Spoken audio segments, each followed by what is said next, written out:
All right, everybody. Thanks for your patience. It's me, Sal, aka the Dark Cloak, aka Sal, back again with another Anvil stream. Tonight we have, of course, Mr. James Zapata, and we have Jonny Hall with us, and we have our usual co-host crew. We have Justin Adams, our complaint department, and we also have Mr. Matt Kaminsky here, who will be helping also moderate and keeping us in line. Right, Matt? That's fine. That's my job, enforcer. Enforcer. Matthew the Enforcer. Enforcer. It's intimidating. They thought they could get away with trolling. I'm intimidated. What they didn't know was the enforcer was in the house. So what's up, guys? How you doing tonight? Doing well. Jonny? Back to you, Jonny. Back to you, Jonny. Well, you know. Yeah. A little bit of this, a little bit of that. Mm-hmm. Cool, guys. All right, so no injuries, no sicknesses. Fantastic. No. All right. Good. Your whole body is injured.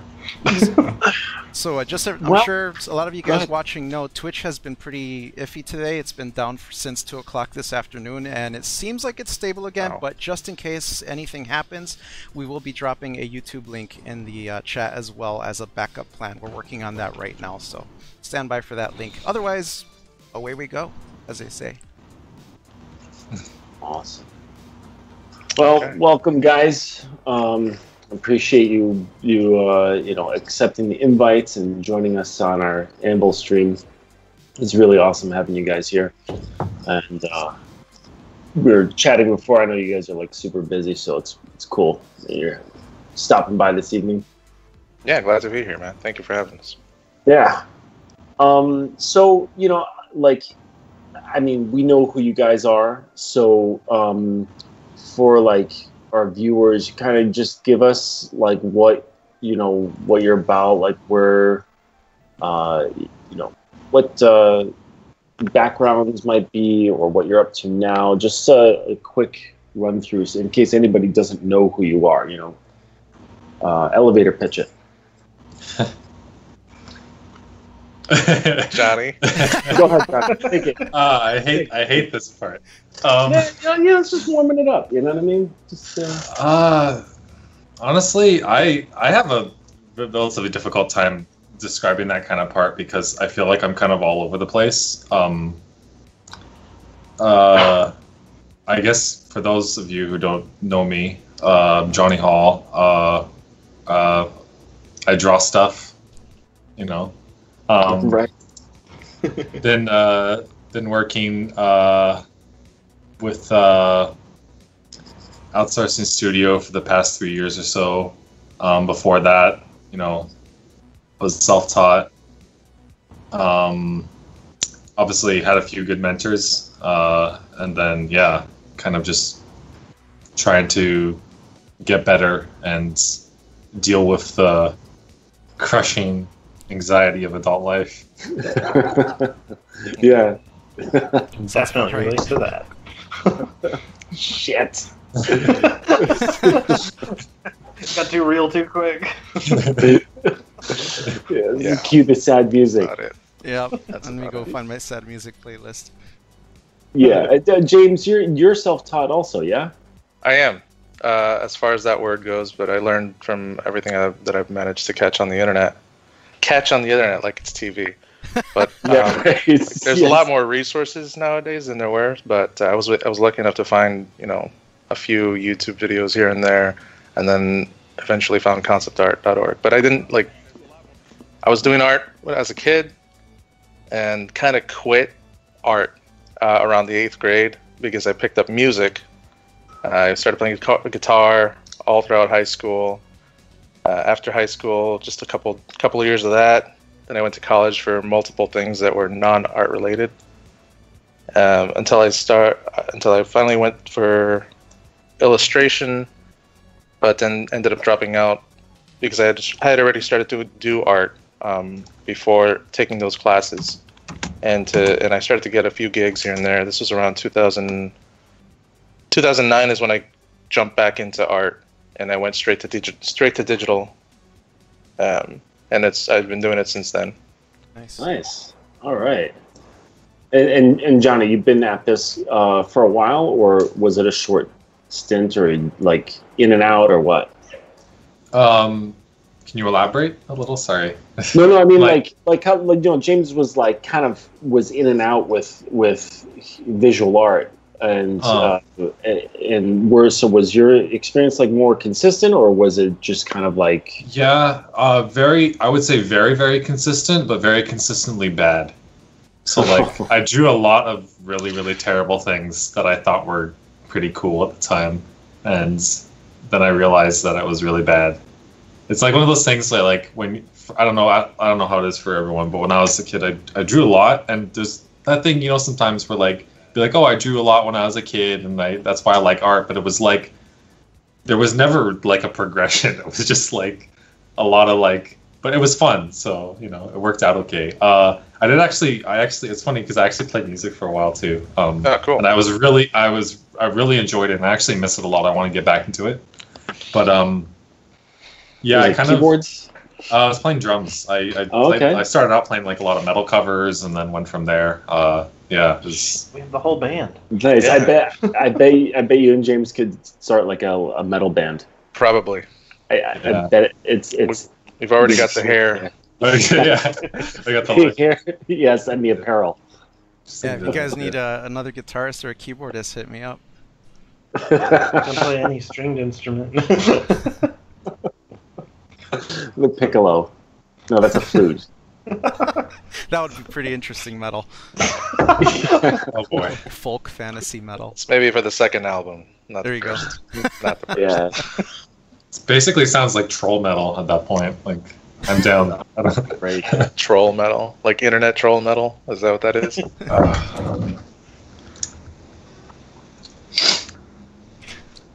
All right, I got that YouTube link. I'm about to drop it in the chat on Twitch, just in case anything goes wrong. And Matt and Justin, you guys have it too, just in case. Yeah. So yeah, you guys. Well, I mean, you went to like your schooling shit, and so like when you guys weren't kind of. I guess one of the benefits of being in school is that you have that structure of people just telling you what the fuck to do and when to do it. So with your training, like are you guys like fairly disciplined, or like were you disciplined, or was it just like I had the feeling you guys were not disciplined? You just got lucky and became really fucking good. It's all luck. It really is all luck. I mean, as far as discipline, I've always been It's probably a bad thing to start talking about this. You're making some of our viewers cry. It all goes. Nothing's off limits, it's man. like potential clients are watching and are like, oh, this guy's not disciplined at all. Just make it vague. No, it's like, no, I know, it's just a weird anxiety in the back of my head. But yeah, no, well, like I said, when I was in school for art, I had already started doing art and started training on my own at home all day, every day, and started to get jobs. So it was like my focus was split between doing homework and then homework I wasn't getting paid for.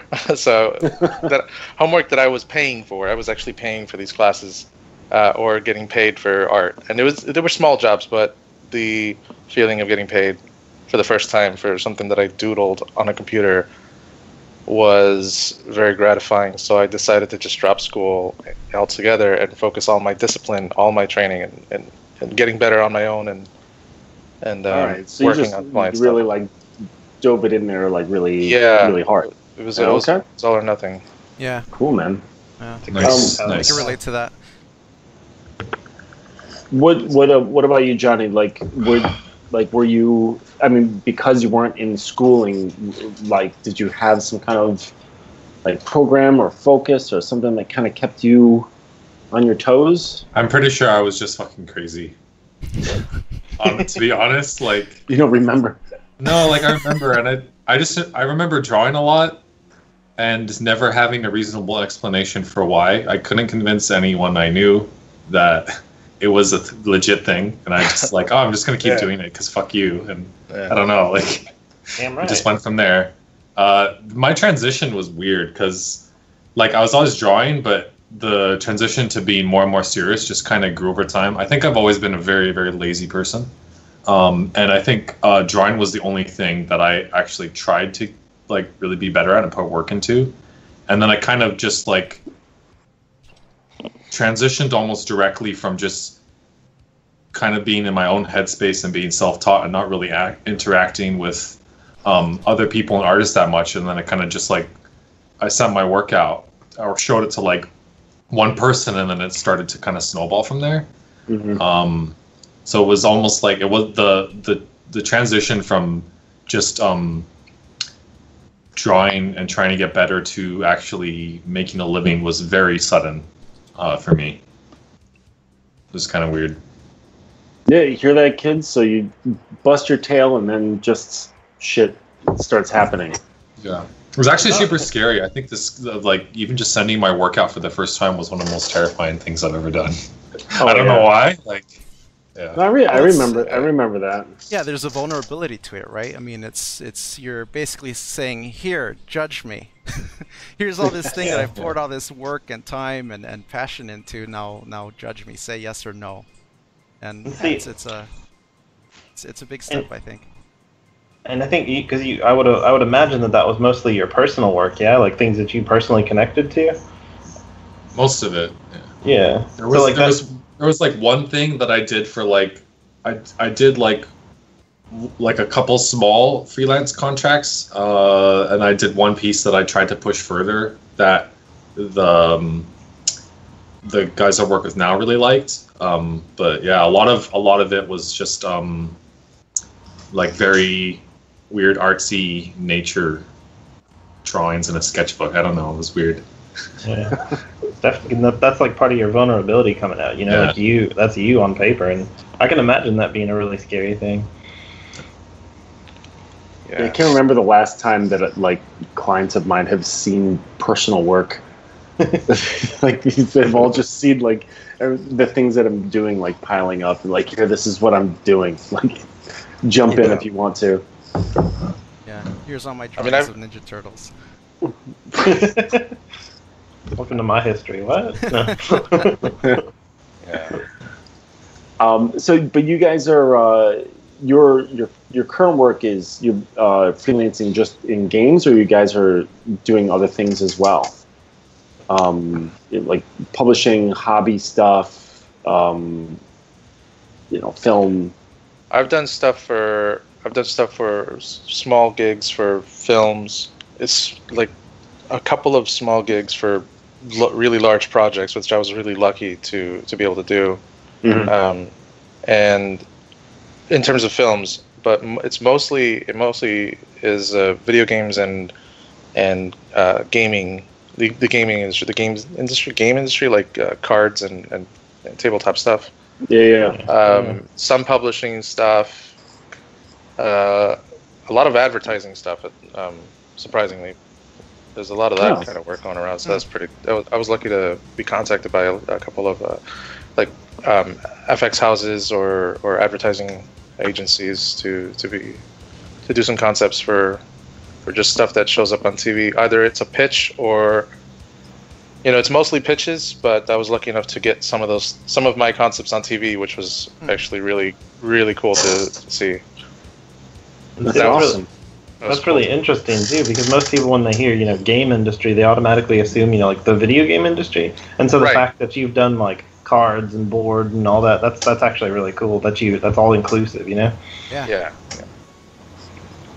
Well, Yeah, for me it's been the other way around. I came from the advertising industry, and I'm trying to do what you're doing, basically, James. Well, what am I doing? I mean, it all just comes like back and randomly. Forth. It's not like I have I'm focusing on that, and now it's all like, oh, you want to work with me? That's great. Let's do it. Awesome. Sure. Yeah. I mean, it's never. I don't plan on. All right, now I'm going to get into advertising. It just kind of happened. Like they just kind of hit me up once, and Nice. See, like when I had to get into publishing, like I had to make it a very direct goal. Like, okay, I want to start doing book covers, and just like, okay, and figured out where the avenues were and just hit it like crazy hard. Right. but yeah, it didn't come my way. Fill your portfolio with the kind of work you want to get, basically. Yeah, that's good advice. Yeah. What is it? Fish. What did Christian say? Fish for what you want to catch, or whatever. You catch what you fish with. Yeah. Right. Yeah. So, Jonny, what about you? You're in like, are you all over the place as well, or you're more focused? What's going on with your work? It's kind of changed over time. Initially, when I first started working, it was mostly illustration, which I thought was like the thing that was the shit to do at the time. And then actually over time, I realized more and more I wanted to get more into design. Just being able to dissect, like, or learning about dissecting what makes something look good or interesting. Especially when it comes down to like shapes and color and things like that. Everything from, I don't know, like graphic stuff to fashion, all these kind of things really started to like become like different avenues of interest. And so I did end up doing a little bit of design here and there, which was really cool, but it kind of goes back and forth. With a lot of the work I do, it ends up being just, I kind of became more of like a generalist problem solver. Working in a team of people. So I haven't really done that much solo work.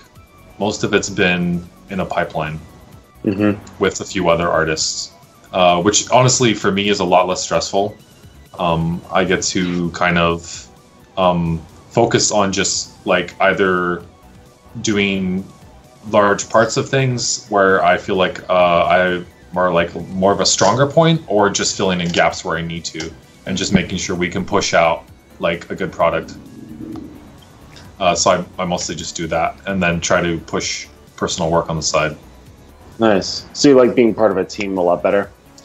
Generally, yeah. Well, like I am in terms of like how I see things creatively and my own tastes. I think I'm very picky about stuff, but I think when it comes to dealing with client work, I definitely prefer to work in a team, just because. It's so much, for me, it's a lot less stressful if I can just mostly be focusing on, for example, doing a few things instead of trying to do everything. Like if it's, say if it's like a big contract where we have to do like a lot of illustrations and we have to do a lot of environment pieces, we have to do a lot of character pieces, stuff like that, I would be like, okay, I'll focus more on the character stuff or something, instead of having to like try to tackle all of that. Which is kind of nice. Yeah, and so I would imagine then that working in that way is like almost like quantity equals quality versus like most people think that like when you have a single person you can kind of spew out a ton of work so like go ahead. You can and like I don't know, I think a lot of people are definitely capable of it, and I think it's definitely something that's certainly possible. For me, I get stressed and emotionally pent up very easily about work. I get very emotionally attached to everything I make, so it's hard for me to like. I guess also even like dealing with rejection, like the client's end, I don't deal with well. I'll still get the work done, but I get like frustrated easy.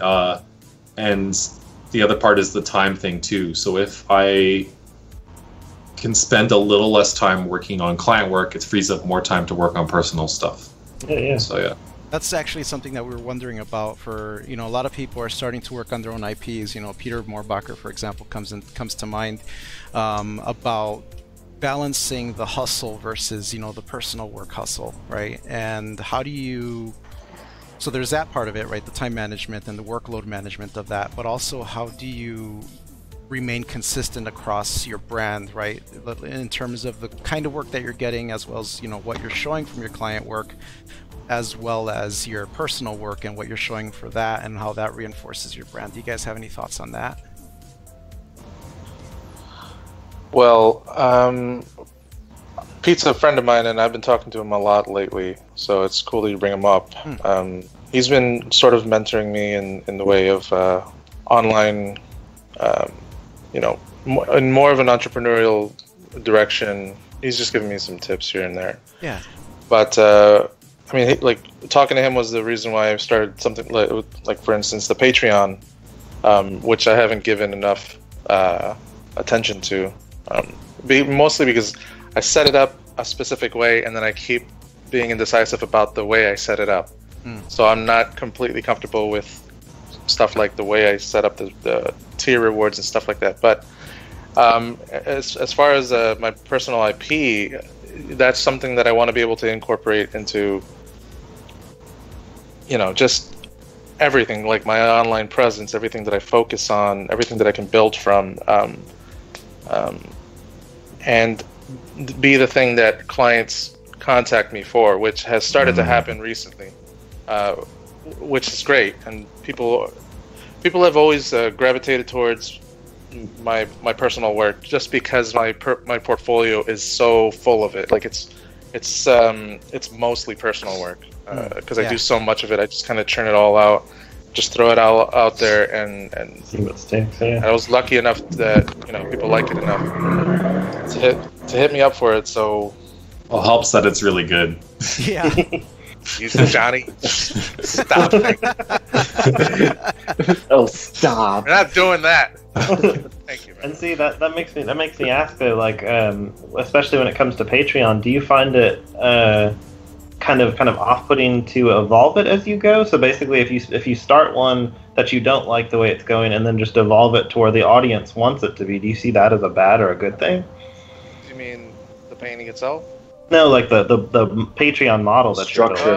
I think it's just it's getting inside my own head is the problem. I mean, the Patreon is supposed to be whatever you want it to be, but the way it becomes a source of anxiety for me is it becomes this thing that I have to answer to now. Like it's almost like the Patreon is this client that I'm trying to avoid sometimes.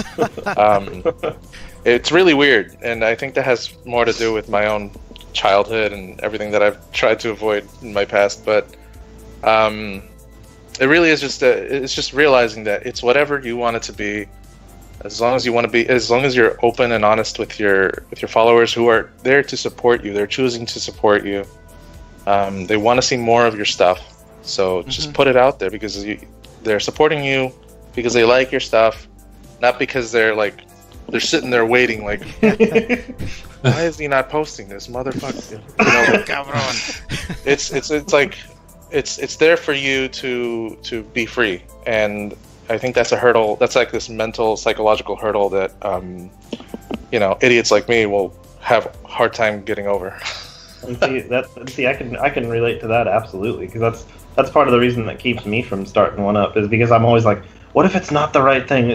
I even looked at the very first question they ask you on Patreon, right? Is like, what is this project supposed to be? Or it's not something related to that, and I'm like, I suddenly look at that and I'm like, shit, what is my project?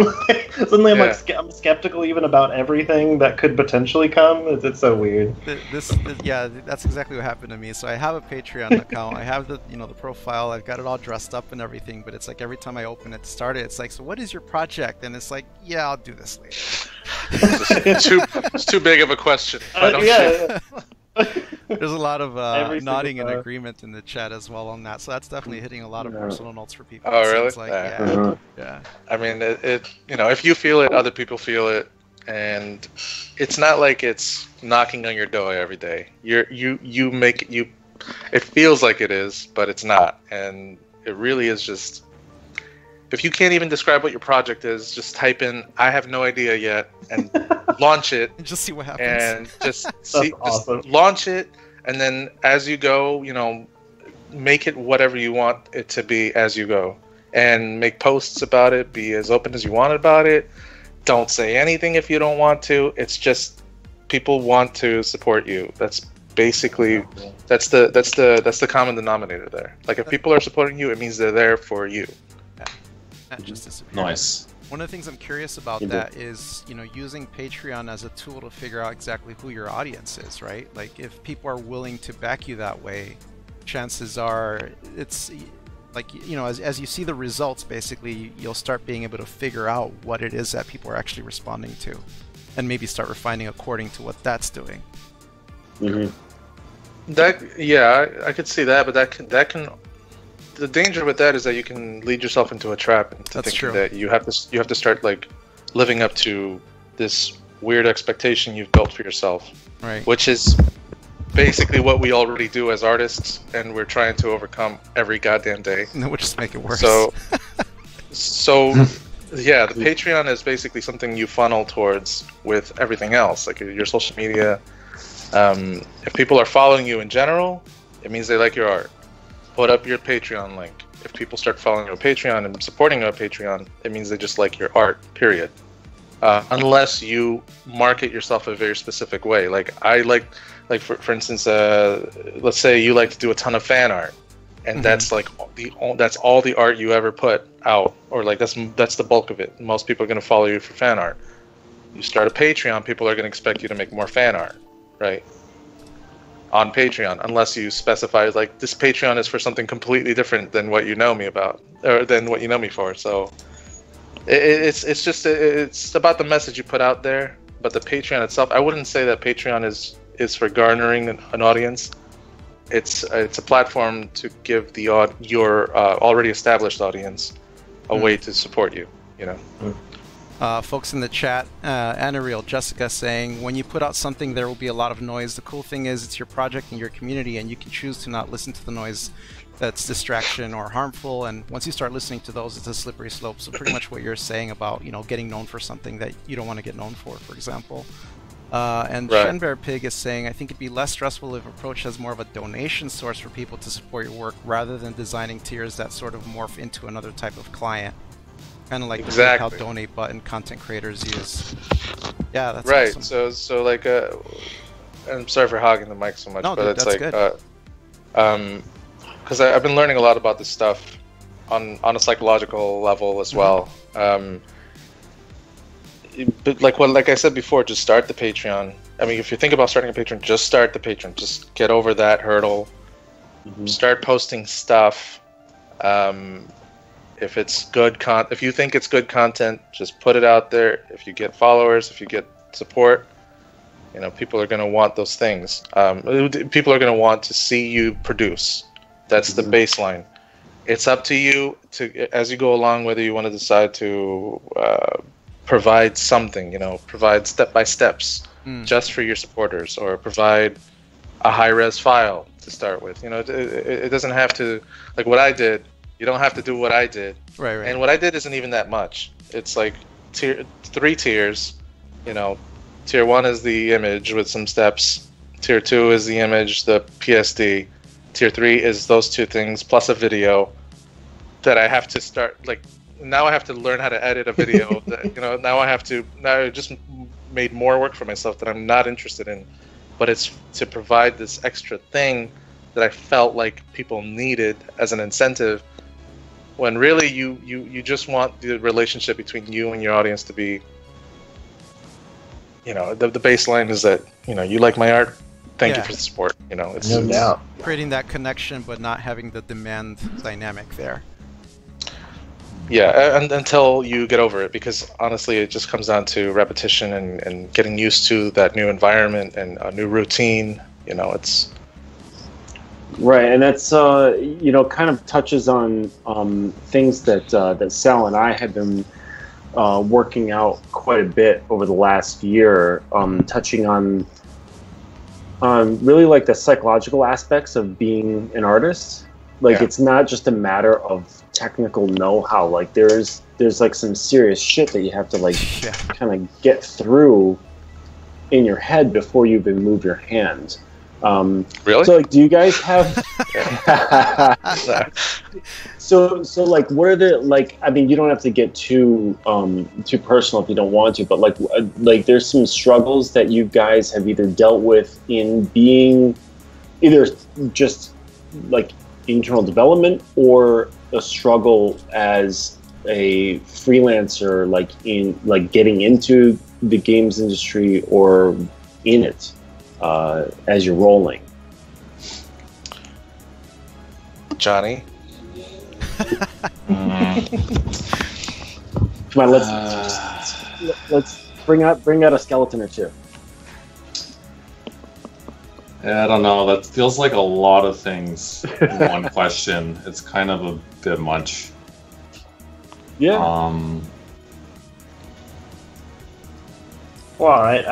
I guess we can narrow it down to like one to start with. Like, for example, when you were first starting in the industry or whatever, like, what's either like a good story or like a horror story that you have that, and you don't have to specify any specific clients or anything like that, but I'm gonna let you on a little secret. Are you ready? Yes. Go for it. They're all horror stories. All right, guys. That's so dark. Good night. Good night. But horror is my favorite genre, so I think we're a match for life. It works out okay. That resonates with me too. There. Definitely. The dread, I call it. I don't know. I feel like all the stuff that comes with this is really difficult, and a lot of it's really, really scary. But at the same time, like,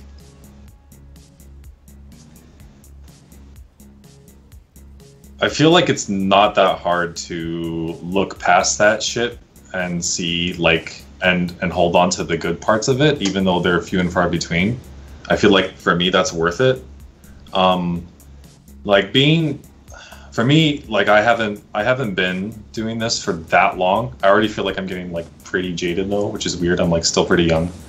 But I feel like all the stuff that you have to deal with is kind of like,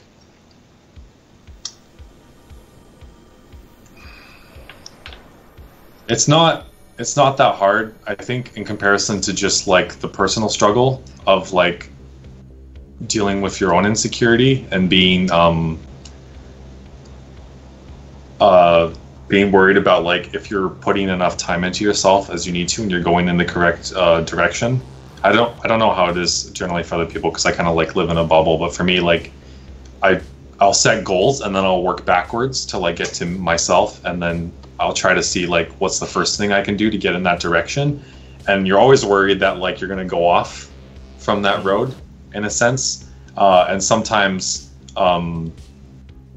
you're faced with decisions where it's not very clear, and then sometimes they're one where it's like a yes or no, or it's just two different directions. And there's all these kind of things that are like, for me, I feel like in terms of like adapting to client work, dealing with different workflows, all the kind of challenges that you have to do in terms of like actually like making a living off it, like you learn them with time and you get better at them. My biggest struggle honestly is just dealing with the personal side of it, honestly. As ambiguous as that sounds, I don't know, like it's hard to put into words. Personal as in like psychological, or as your work relates to your personal life, like work and life balance. Is that what you mean? Yeah, the work and life balance. I've definitely been I'm trying to make an effort to separate those two. For most of my life, it's always been, or like the time that I've been working, it's always been, there was never a separation between those two things. It was like, you work all day, and then the time to get in between, you just think about work all the time and how you can do things better, and always trying to be like, I gotta learn this thing and I gotta get good at that. I think for me now, I'm trying to be less like super, super anxious and always like, oh, I gotta do shit all the time, and trying to be like, this is my work I do in my studio time. And then when I'm not in the studio, I'm not thinking about work at all. Although sometimes, it still comes up in conversation and all those kind of things. But I think like if I'm doing drawing, which I'll still do a lot, like I'll sketch in my sketchbook and things like that. And I try to make it something that I enjoy, which has been a weird transition. And I'm also trying to do a lot of things that aren't as art related. There's still like some creative connections, I think. But even just socializing with people outside of like that little artist circle where everyone's like, we got to get better all the time, which I like, but I feel like after a while, once you get the ball rolling, you don't really need that. And I think it's good to sometimes step out of like this tiny little headspace that you've created, and start to just like enjoy life a little. Absolutely. I was about to say that it really helps having friends that are not artists. Yeah. That's like a huge. It makes a huge difference in my life to like sit down and just like talk about shit. Because like if I bring anything up that I care about, they could give a shit. Like, and then you realize you're like, oh, this huge world that's in my head is actually a really minuscule corner in the world. You know, like everything really gets so important, and it's like, what the fuck are you talking about? Like drawing aliens. Like what the fuck? Yeah. Like, you know, let's go grab a drink. Grab the dart, start throwing it.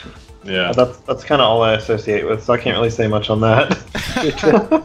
Well, you know, for me, it helps with the music side too, like the band guys. I mean, it's still something creative, which is great for me because I have that creative outlet. But the way they relate to, you know, because their primary thing is music, it does change the conversation, and you do start becoming more aware of a bigger world out there.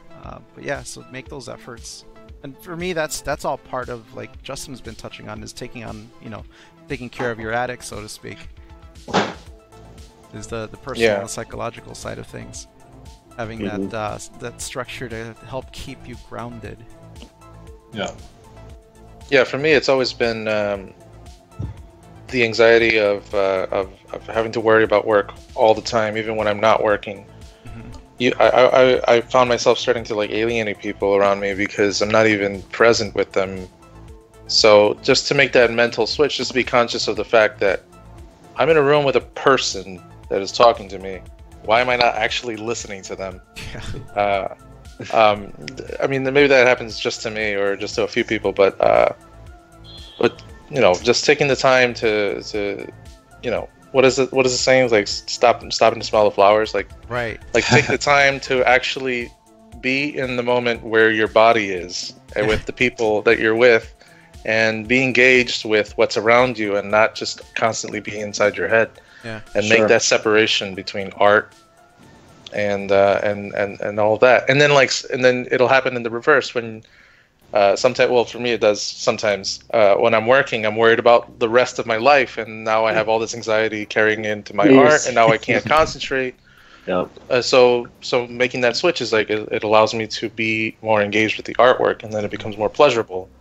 You know, something like I listen to a lot of classical music to help me get in the groove of things. Yeah.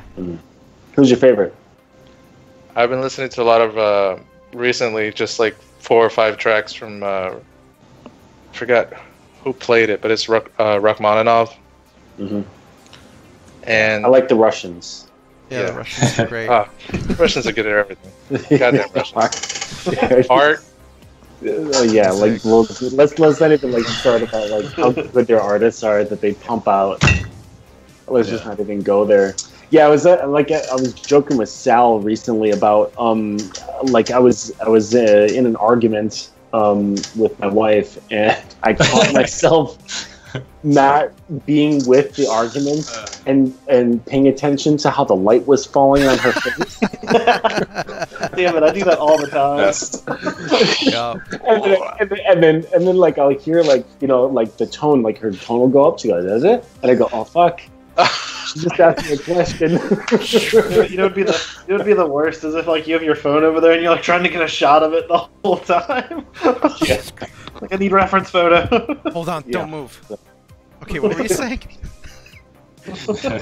Oh my god! Like James, small. To follow up on what you were saying about that, what's your tell? Like when you're in that situation where you're not present, basically, whether it's with art or, you know, with the people that you're with. What is your tell, and what did you practice to help you make that switch a lot easier? My tell? Yeah, like what was it, like the flag that you went, oh shit, I'm doing it? I mean, whatever flag it is, it's always going to come up too late. Like it's too late, you've already disengaged, or too late, you're inside your head and everyone knows it, and it's all of a sudden awkward. Like it's shit. Like, I mean, for too long in my life, I've been the weird, awkward, silent guy, in the room, but it's like we're all the weird, awkward sound. Yeah, I mean that's okay. So like we're all that's what the art community is. It's just a group of people who are all awkward and silent when they're all together, and nobody wants to talk to each other. So it's just like when you have like so much going on in your own head, but I don't know what the flag is, like what the tell is. I think it's just it's like a moving, not to sound cliche, but it's like a moving meditation, just constant, like naturally introverted people should push to be more extroverted to balance things out. Otherwise, you're gonna alienate everyone. So it's a moving meditation. It's something you actually have to practice. It's a muscle. Be engaged. Listen. Respond to the thing that was just asked, or respond to the situation. Don't just wait for your turn to talk.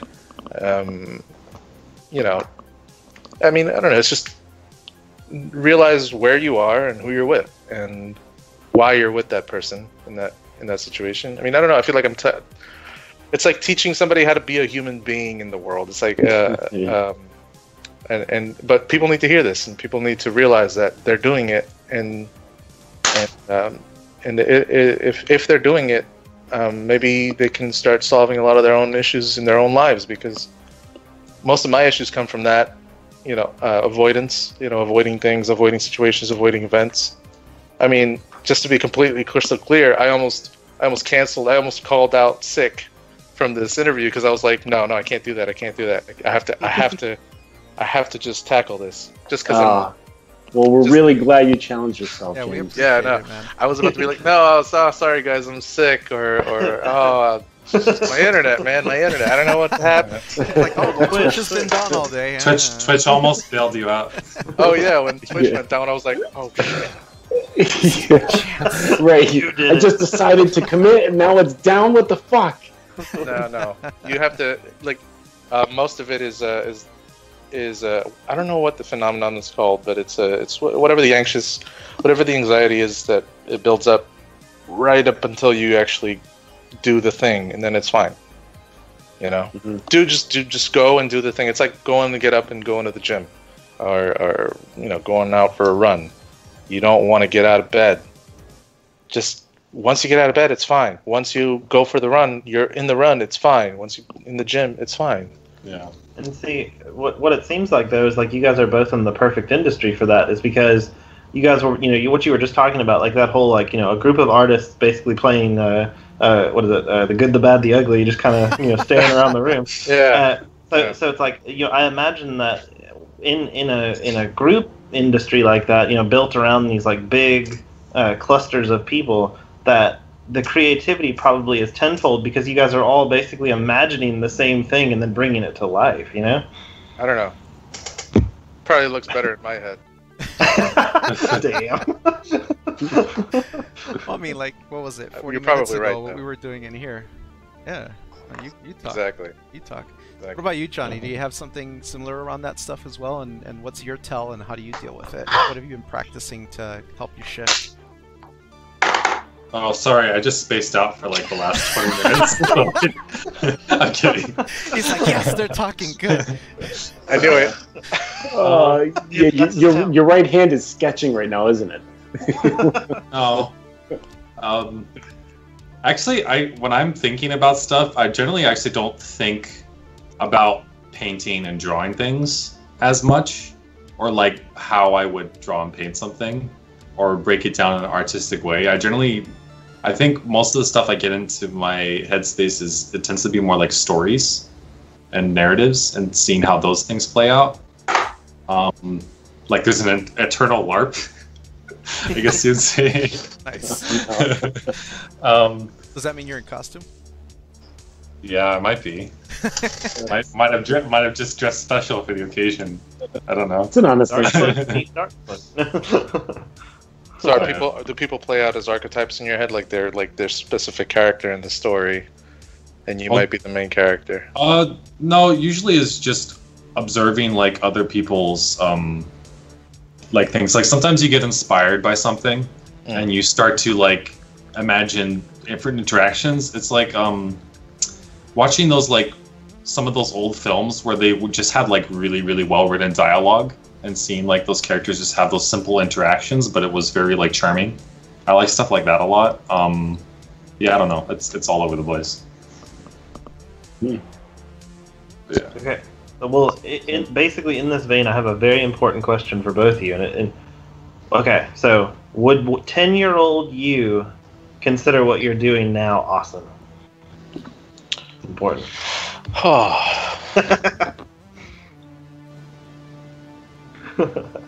Damn it, I stumped him. Yes. That's a good question. I mean, I don't know. I don't think I was. I don't know. My parents wanted me to be a doctor. So I always imagined myself to be a doctor. And I was like, I really don't want to be a doctor. You can be an art doctor. Yeah, man, I thought about doing that, medical illustration. That'd be a pretty badass like gig to do. Revision hell. It's so much fun. Yeah. Wow. If you want to get all like philosophical with it, technically doing really fine line art drawings is kind of surgery. Yes. Yeah. It's like. I mean, I've never actually asked myself that question. So. That's what we're here for. I don't know. Stump the hell out of it. Yeah, I don't know. It's like late 80s, early 90s, or when you're 10 years old. 10 years old. I was 10 years old in 1996. Yeah. Like 96. All right. Mid 90s. That's post Power Rangers. That's when the Nintendo 64 came out. Yeah. Wow. So I think I was just actually I wanted to just play video games for the rest of my life. Like I remember saying, whatever I do, I'm never gonna finish. I'm never gonna stop playing video games, and my parents would always get angry at that. And, here I am playing video games all the time. Trolling at a young age. Seriously. Yeah. Yeah. Now we have professional gamers and full-time Twitch streaming people who are just that's all they do is game. It's crazy. He's an artist in the game industry. Yeah. Yeah. You playing a game? It's like, well, I'm building my reference library. It's one of the things that Justin and I talk about often is that, we go to the movies or play games. It's like we never really truly stop working. We're always observing how things are put together and, direction and all that stuff. It's really hard to put that part of it down. Yeah. It's not stressful or anything, though. Yeah. I think it's because we just enjoy it so much. Yeah. And see, my inner painter comes out all the time with that. I'm always like, look at that lighting. I need a picture of that. Must have. Oh yeah. Also, people in the chat are talking about is when they're playing video games. We've been talking about, especially like team-based video games, like I don't know, Overwatch, Destiny. Where how does a team of artists even function in that game? Because everybody's just off in little corners, like, wow, look at this texture. Wow, look at these particle effects. Like, oh no, not me. I'm super focused on how angry I am at like Moira being completely unfairly overpowered or something like that. Like. Or that new character Bridget I don't know how to say her name. Yeah. They're all toxic. They're just toxic. Oh, that game makes me toxic. So I try to play by myself. I stopped playing it after a while. I was like, no, you just can't. No, I just got back into it and it's awful. I can't do it. I had to cut myself out of League for that reason as well. Oof, League is probably the worst. It tested like if so you were to many pick like. If you were to pick like a salty game, League is high up there. Really? Yeah. Oh yeah. It used to be Heroes of Newerth for me, or Dota 2. Oh. Dota, yeah. Oh my god, the toxic community. Like it turned me into a bad person, and I had to stop playing. Just, like I was one of the people who would like, your mother is this and that, and oof. And then you get cussed out way worse by a 10-year-old. Oh god. Exactly. No, for me it was the other way around. It was dude, why did you jump in that bush? Didn't you see him run in there? What the fuck are you doing? And like that kind of stuff. And but you're playing with friends, but like by the end of it, you're just like wanting to rip each other apart. It's like, okay, guys, we got to play something else. Yeah, it's like, oh wait, we're actually friends in real life. Never mind. Yeah. Yes. I can't say much on that because I'm definitely the art nerd. Like I'm like 400 hours in Skyrim just staring at the skyline and shit like that. Oh yeah, so pretty. Yeah, I did a good job in that. I'm just gonna quickly turn up my aircon. It's getting too warm. Yeah, no problem. Yeah. Great evasion tactic. So, James, you seem to have like a fairly balanced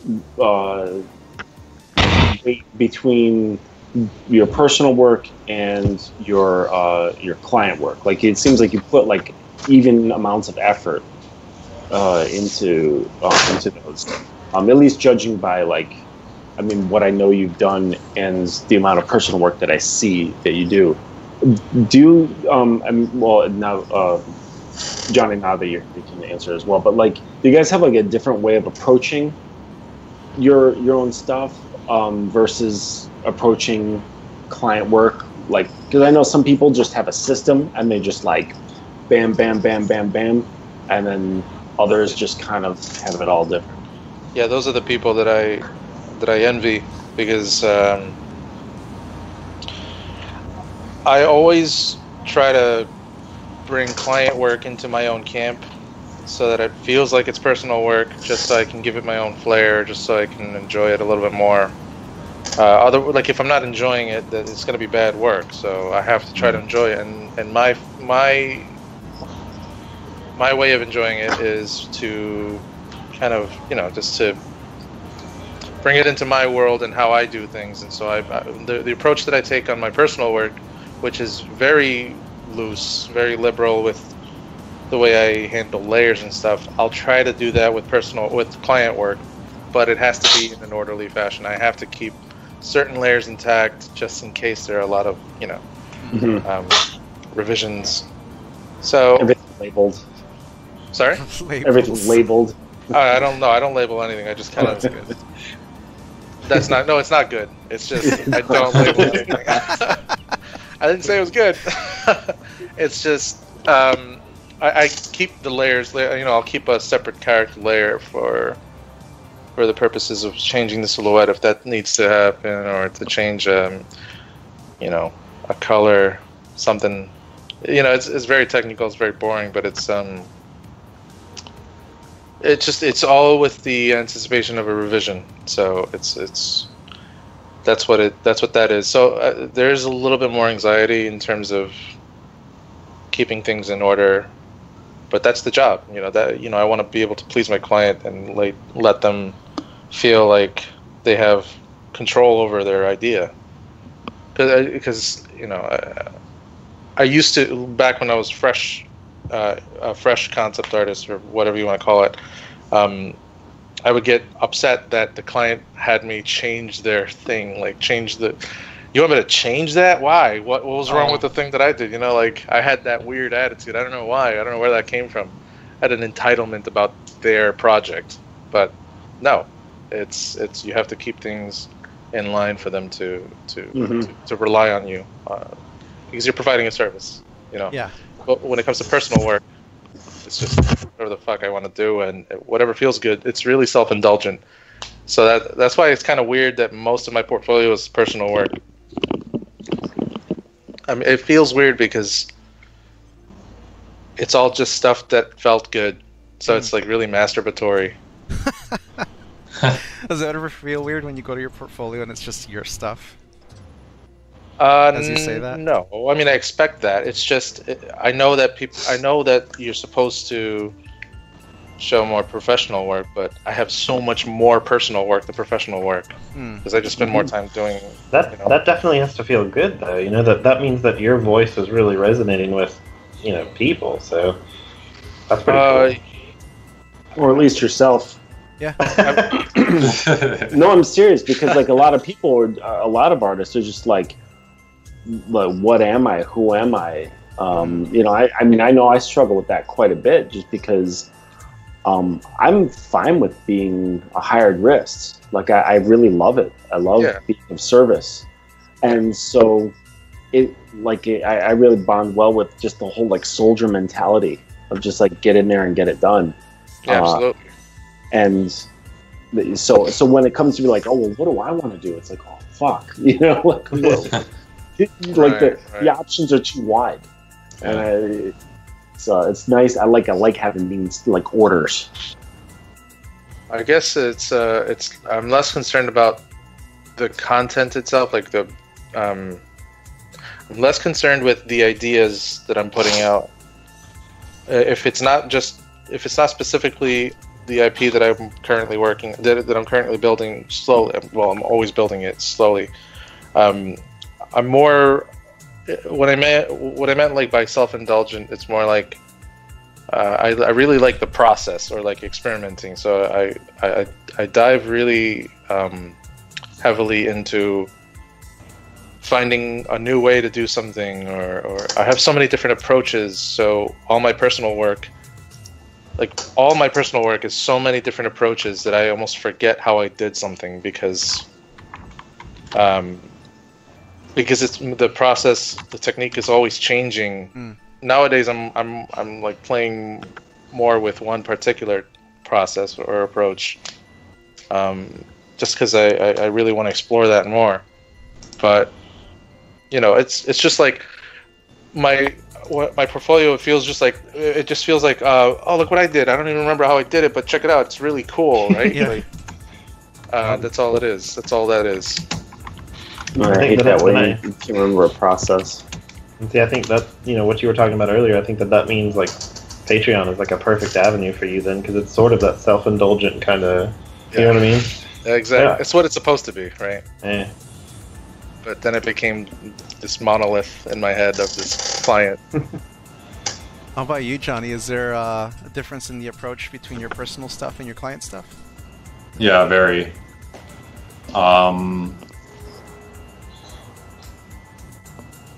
I do like client work to the extent where I feel like the lessons that I'm learning from those experiences are really useful.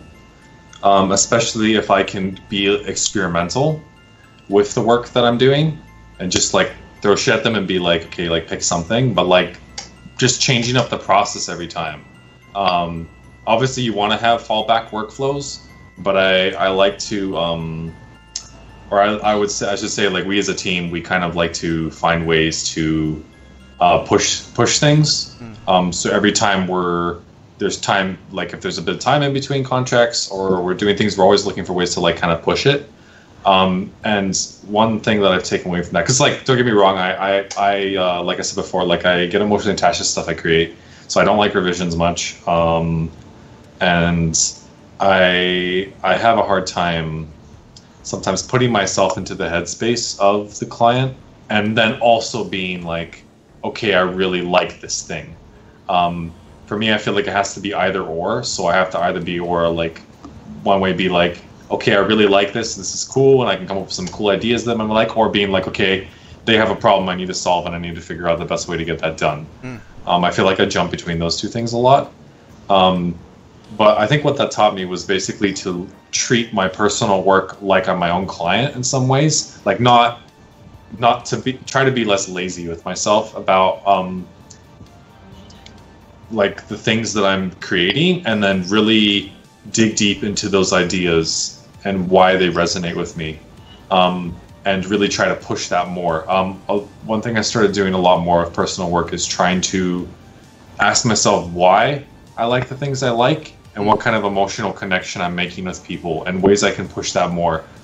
So from an illustrative point, and also particularly from a design point, really trying to like deep dive into fleshing out designs, I guess. I really like doing that, like just doing iterations of stuff, especially with like shapes and things. But yeah, I definitely kind of tend to go into autopilot more with personal work, and really just focus on what I'm feeling when I paint. Like focusing a lot less on the technical side, and then sometimes if there is technicalities that need to be fixed, I'll go back to them, but really just trying to get that like emotional impact that I feel when I'm painting or designing something, and seeing where it goes from there. Yeah, gotcha. So it sounds like, for both of you, the parallel is the organic approach, I guess. with your personal stuff, you're a bit more organic, more experimental, more just kind of seeing what happens, what works, just to get things out of your head. And then for the client stuff is, more of the technicalities of just get the job done, give the client what they want, right? Would you guys say that's a fair assessment? Yeah, I would. There've been a few instances, I think as I've mentioned earlier, where a client will want me to, they'll claim that they'll want me to treat it as if it was a personal job and make it look like they'll give me an example from my portfolio, make it look like this, or do what you did here. And I'll try, but I guess because I'm focusing more on a specific idea rather than the process, there is a huge difference in the technique in general, or in the process, in the approach in general, because I have an actual goal. When it comes to my personal work, it doesn't happen. I mean, it does happen. I do set goals for myself. Not all the time, but when I do set a goal for myself, as Jonny said, I do treat it as a sort of an art director, but it's more loose. Whereas they have a very specific idea, because now they've kind of aligned their idea with my own style. And or they have no idea. Yeah, right. Sorry. Or they have no idea. If they have no idea, they'll think that frees me up to just kind of go wild and do whatever I want. But unless they say I have complete creative freedom, I won't. I'll feel really awkward about it. Unless they want the project to be completely my voice, it won't be my idea. It won't feel good. Yeah. A lot of what you're saying sounds similar to some of the things I run into with, there's a difference when you're dealing with a hard deadline, because you're working towards that goal, whereas you have the just finish it whenever deadline. Those finish it whenever deadlines are the worst. I'd rather just this is when you need it. Just tell me. That's fine. And it's really interesting too, because I kind of run into the same problem a similar problem. It's basically like if somebody tells me to replicate, a certain style of somebody else's or something like that, I can, reach that typically. But then if they tell me, they show me a bunch of my own pieces and they're like, I want you to replicate what you did here exactly. It's like, I don't know if I'm gonna be able to reach that, Right. Yeah. So you're afraid of starting to parody yourself in a way, and I think I'm just much like you. I get in my own head like that, Yeah, I think you just got to throw away those thoughts and just get the job done. That's just stop. Just get over yourself. Just do the work. Just shut up and draw. That's pretty much always. That's all you got to do. Stop. So you kind of touched on this a little bit earlier with talking about Pete and all that, but we all have these giant reference folders, I'm sure, like thousands of images that we find interesting and stuff like that. But what would you guys say are major influencers for what you do? This can be historical artists or present artists or anything like that. What gets you going? Gets you going. Who inspires you, basically? Who inspires me? Well, it's more non-art related too. Yeah. No, that's true. I was really inspired by, I'm so inspired by coming across people who are so obviously disciplined and so orderly, so organized, and they have their shit together. It's I want to aspire to be like that. Have you ever seen the documentary? Well, if you haven't, go watch it. The documentary Jiro Dreams of Sushi. Yeah. I think I saw it on Netflix. It should still be on there. If it's not, then I don't know where you find it. But yeah, it's good shit. It's a great example of taking care of everything in the most orderly fashion and caring about your product, caring about the thing it's less of a calling and it's more of I need to make this the best I can every time. It's about a sushi chef who's world renowned for making the best sushi in all of Japan, in all the world, and he's so precise, so particular about everything, and it's just that level of discipline is something to aspire to. In terms of like artists, I guess I'd say that my favorite. That's not a favorite, but I'm constantly just stalking James Jean on Instagram. Yeah. I'm gonna say Jonny is one of my favorite artists. His work is fucking delicious, man. It's so good. God damn it. The way you play with darks and lights is. And thank you for that brush, because I mostly use that brush. He gave me a brush. We're gonna start getting Photoshop brush in the chat. Yeah. Yeah, he gave me a brush a long time ago. What brushes do you use? Throw it on the Patreon. It's like that perfect pencil charcoal oil. Yeah, I don't know what it is. It just answered all of my. Like it was the answer to all of my problems. It was. I play with it all. I don't know if you guys know Brent Hollowell. He actually. Yeah, I love Brent. Yeah, he made that. It was a variation on a brush that I used to use by another artist who was one of my biggest mentors, Aaron Alberto. I love Aaron. That guy's value control is like ridiculous. That guy's ridiculous. Is that like chalk square brush that's going around? Is it one of those? No, it's not going around. Okay. It's not going around. It's an industry secret. Yeah. Yeah, it's not really going around. Nice. Yeah, I don't know. Wait, did we just go off topic? Like, what happens? I was telling everyone that's the nature of the stream, man. How much I love your art. Oh, thanks. Just talk about what excites you, what gets you off, like what makes you move.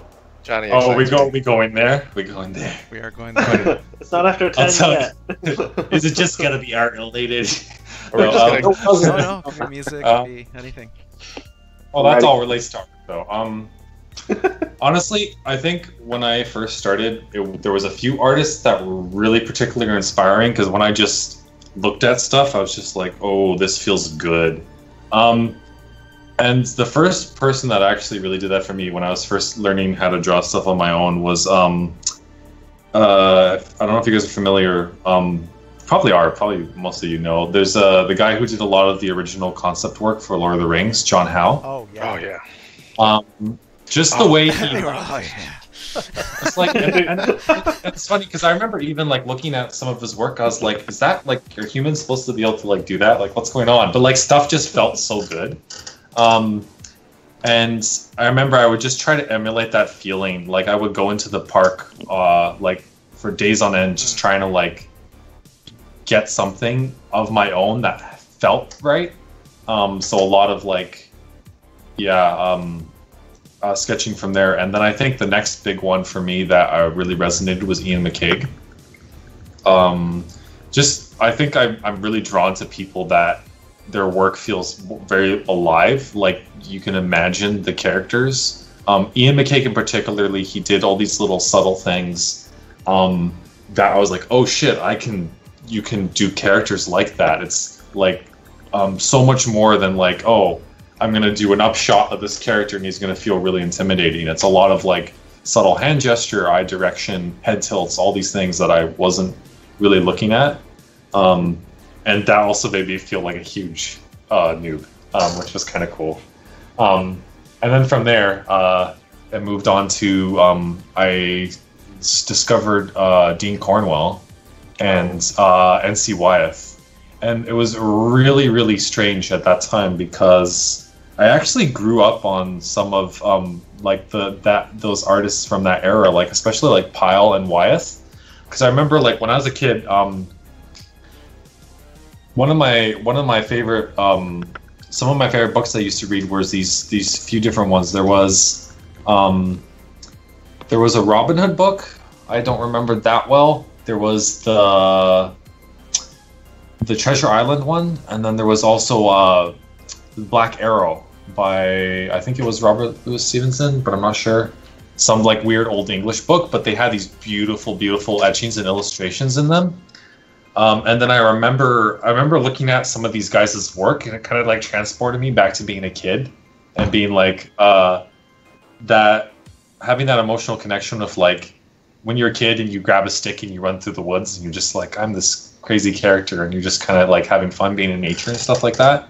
And for me, then I started like really thinking about like what I'm doing with the stuff I'm drawing and painting, and I would look at my work and realize, oh, like I actually like this stuff for a reason, and it actually came from somewhere. It wasn't just random.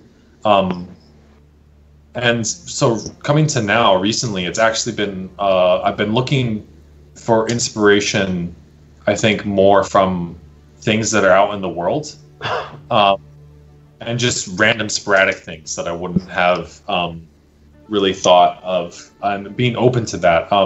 In terms of like visual media, one of the things that's been actually really inspiring for me, more from like a motivational standpoint, has been actually this show on Netflix called Chef's Table, which is like, it talks about these different like really, really high-end chefs, like some of the best in the world, and they talk about why they do what they do and why their food is good. And a lot of it comes from this weird connection of their childhood and then their accumulation of the life experience and melding those together.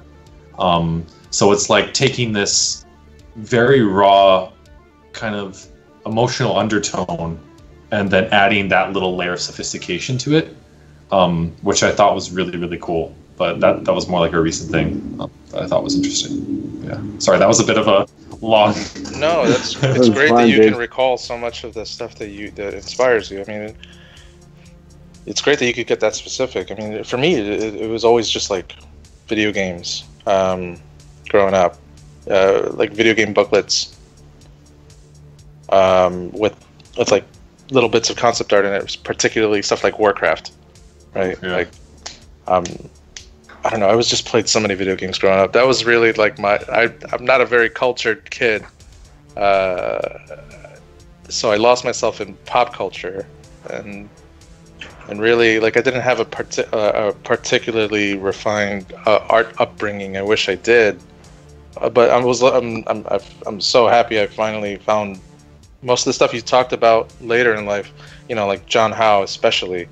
That was, I mean, I remember coming across the Lord of the Rings film concept art book, and most of those things, all of those things are done traditionally, like in wash and watercolors and oils, and that was already after I started doing digital art, and it kind of blew my mind. I'm like, I almost forgot that people made traditional artwork to make movies. You know, I don't know when the idea of concept art actually started. I'm not an expert in the history of concept art, but to know that there's so much more happening than you realize is crazy. I mean, I was a terrible student, so I fell asleep during art history. So I can't really tell you. I was tripping on drugs. Yeah. Well, I was falling asleep in my class. So I mean, but you said Dean Cornwell, and that was such a huge. That was a huge inspiration later on. As well as Mead Schaefer. Coming across some of those pieces at the Society of Illustrators in Manhattan was like, what the fuck, dude? That like changed everything in terms of. It didn't change everything. It sort of opened my eyes to what I like specifically about creating and what stands out to me. Stuff like lighting, and creating, and like focusing on the forms that are being created by really dramatic lighting, stuff like that. And I mean, I do a lot of that kind of stuff. And I'm kind of curious. Did you feel like it kind of, in a way, kind of like opens you up to being more like, oh shit, like they're so like, because a lot of those illustrators, they were so bold and they got away with so much abstraction and just being like so like ballsy with what they did, and it was it kind of like did you get that feeling of it being like kind of my eye-opening in the sense of like the possibilities, I guess, like, and what you could really different ways, because it's like that 2D medium is so big, like it's barely been touched. I think that was really cool, like seeing that kind of stuff. Yeah. For me, it's really interesting because Dean Cornwell is such an underappreciated artist, I think. But anyway, sorry, go ahead. No, it's cool. I think so too. But I mean, I actually don't know that because I live inside my own head. So I see somebody like Frank Frazetta, and to me, that's like one of the most important people ever. But none of my friends know who Frank Frazetta is. It's like, oh, that's right, you don't know anything. Like, oh, the Conan guy. Yeah.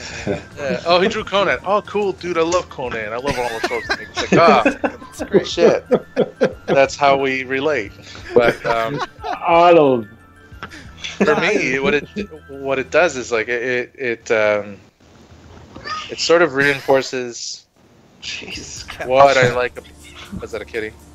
Yeah. It sort of reinforces what I like about creating art, and it is those happy mistakes. It's not as the stuff that I really love is not as refined as it needs to be, or as you might feel like it needs to be in order to get the point across. Mm-hmm. And I feel like that idea has kind of gotten lost in marketing art. These days, everything is so polished. Everything is so specific and perfect, and not that there's no life to it, but it's almost like there's no really controlled.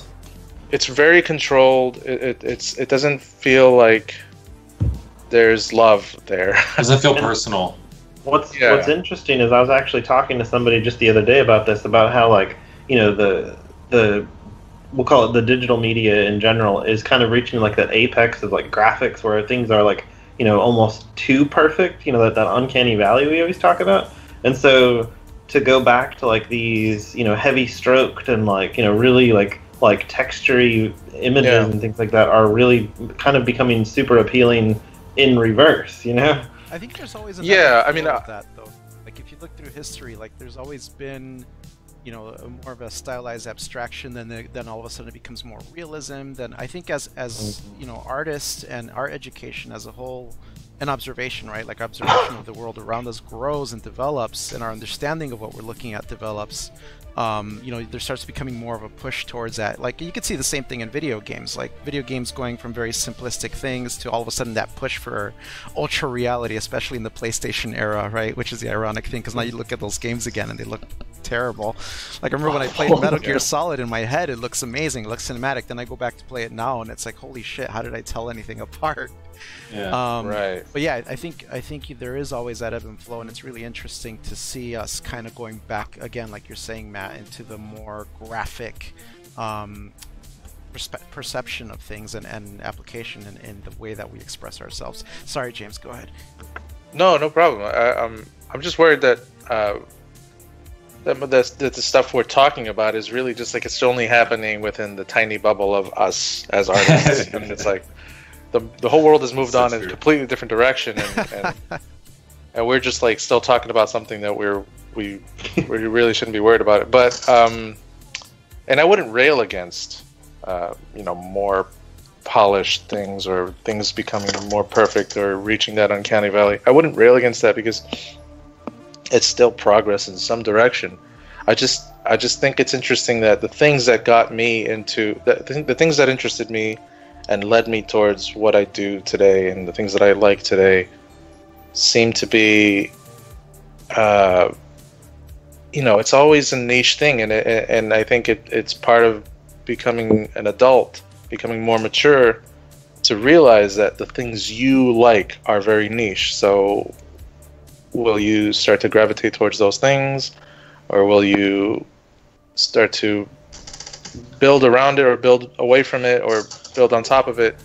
But like, for instance, I don't use traditional media, but I seem to make Photoshop work for me in a way that makes it feel like it's not digital. Like it feels like a whole new medium. Like I do sort of polished work for clients. I do sort of polished work for myself sometimes, but I always find myself getting in really enjoying stacking layers in a specific, like stacking adjustment layers, for instance, in such a specific way, so that the underlying layers that I'm painting on feel more textured. They feel more like there's something weirder going on that I have to learn how to manipulate for that painting or for that particular file that I have open, and then it's a different game every time I open Photoshop. Yeah. What's it gonna do today? Cool. Which is interesting because like most of the art that I find really appealing is actually oil painters and acrylic painters. And so I've actually, whenever I'm going to look for reference videos or anything like technique videos, I'm actually going to watch people do oil paintings and stuff like that and seeing how the glazing and the scrumbling and all that is happening. But I don't understand it as a digital painter, and so I just try to manipulate the settings in Photoshop and things to work in that way. It's kind of right. I'm gonna segue in a couple of the questions because we do actually have quite a few questions in queue here, and then we'll just kind of weave in and out of the questions as our pauses allow. So one of the questions, funny one from Fox on Box. Which one was that one? I missed that. It was asking us what our favorite video games are. I kind of wanted to hear what James thinks. All right, yeah, let's dive into that, and then I'll ask the next question, because that's actually a really good follow-up to the first question I was going to ask you guys. Oh, man. All right, favorite video games. Yeah. Do we have... You can just list a couple. Yeah. Couple? Like 3. So I have to curate this they very don't have carefully. to be 3 of all time. They just 3 that really stand out for you for whatever reason. Maybe you don't understand how important this is to me. No, I do. All right, let's narrow it down. 3 games that stand out to you around the topic of concept art. Oh, that's weird. I don't know about that. Do you mean like designs in the game? Yeah, like the design, like the I think overall, Bloodborne is like at the top of the list, right? Yeah. But then in terms of playing experience, and just like a masterpiece of a game, which Bloodborne is, I think. There's stuff like Journey. There's stuff like Inside by Play Dead. There's this guy's stealing all my titles. That's what you get for letting him talk fine. first. I'll go back. I'll go back. That was good. That was good, man. One of my all-time favorite ones is Mario RPG, which never gets any love. Never gets any love. RPG was great. I really loved it. But yeah, really those kinds of games. Nice. Bloodborne, anything by From Software is perfect. Journey was so fucking good the first time. It's still good. Fuck. That game taught me how to feel again. Taught you love. It's like, wow, the world is much bigger than my TV screen. You know, it's like, no, it's anything that makes you feel something outside of I gotta beat the boss or I gotta kill all these enemies. You know, something that makes you brings you in. Like The Last Guardian was another one that really just. And I have a dog, so it's like that really brought the tears. Yeah. Shadow of the Colossus hit me really hard. Shadow of the Colossus, yeah. Yeah. That whole series. Ico was. Or Eco? Is it Eco or Ico? I always hear people call it both ways. I think it's Eco. It is Eco? It's whatever you want, man. It's whatever you want. I don't know why. Also, it's weird. I don't know why The Last Guardians didn't get more love. You know what? I think it's because people felt didn't like the jerked cameras. around. Because they didn't like the clunky camera. It... Sorry. Oh, that's alright. I just think it's because people felt jerked around by it. Because I mean, they kept saying it was going to come out, then it's not going to come out, then it's going to come out again, then it's not going to come out, and surprise, we're releasing it. I think people were a little bit worn out by it by then, before it even came out, unfortunately. And the 2 games that I feel like need to get some serious love for the art styles alone are Darksiders and Battle Chasers. Joe Mad. Yeah. Joe Mad is incredible. That stuff is insane. I still haven't got my copy of Battle Chasers. I backed that up on Kickstarter. Shout out to Joe Mad. I just never claimed it. It's my fault. I just threw money. I got mine. Hey, Joe, if you're watching, Actually, you need to be thanking me as a backer. No, don't get mad. Just relax. So, following up on that topic, Hellcat wants to know if you ever played a game that you've been working for and faced your own concept, and what was that like? Or what is that like when it happens? I used to work for a company called Applebot, and I did illustrations for a game. It's a mobile game. Excuse me. It's a mobile game with card illustrations, and the game was, it's just one of those games where you just tap the screen a million times and you win. But they asked for a lot of really high detailed artwork, and I downloaded that game until I saw my art in it, or until I could see my art in it. But there were so many cards to collect that I never got to see it. But I saw screenshots of it on the internet, and that's as close as I came. I did work on a tiny little bit on the design of the main character from that game, Horizon Zero Dawn. Oh, okay. But I never got to play it. But I love the way the character turned out. So, and there were like a slew of artists, like just a huge list of artists who worked on that particular character.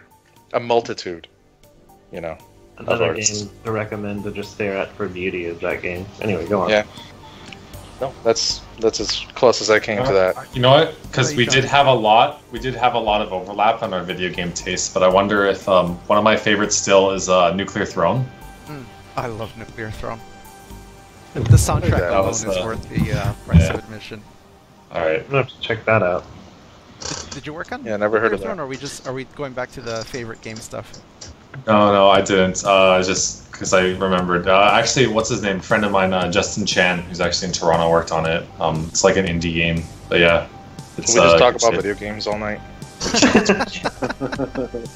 I don't think I've really done stuff that I've seen in like video games. I've done stuff for like video game companies, but not really. Mostly promo stuff. Yeah. But this is a funny or not. Some guys of you probably don't know this, but I actually did a fair bit of work for RuneScape. Oh, cool. Yeah. Wow. They're still kicking. Wow. That's closing down soon, isn't it? I don't know. I think RuneScape Classic is closing down, but they're like relaunching it or something. That's really cool. My little sister played RuneScape. They were laughing at me playing EverQuest the other day. Anyway. That's true. Oh man, I don't know why. I used to play, not EverQuest, but I played a lot of Final Fantasy 11 and a lot of World of Warcraft. Too much World of Warcraft. Too much, yeah. It's always too much. Too much. Play 5 minutes, too much. No, any amount is too much because you can't get anything done without playing too much. But yeah. Anyway, I could talk about video games all night. Yeah, so dude, you're in good company. Whenever I start my stream, one day I'm gonna have to just have like one day out of the week where I just ramble about video games all day. Yeah, dude. Yep. There's a lot of love for video games in the chat too. So, what did Ash say? I should just go. Yeah, that'll be every damn stream. Let's see. Yeah, there's a lot of love for all the games in the chat. So it's you guys are in good company.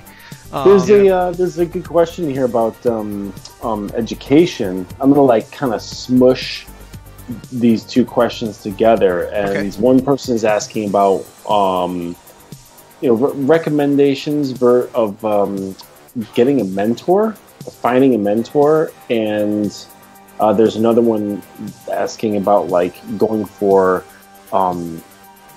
structured traditional education, like getting out to a college or specific schooling versus just kind of like banging it out on your own. So like self-college mentor, what's your guys' take on it?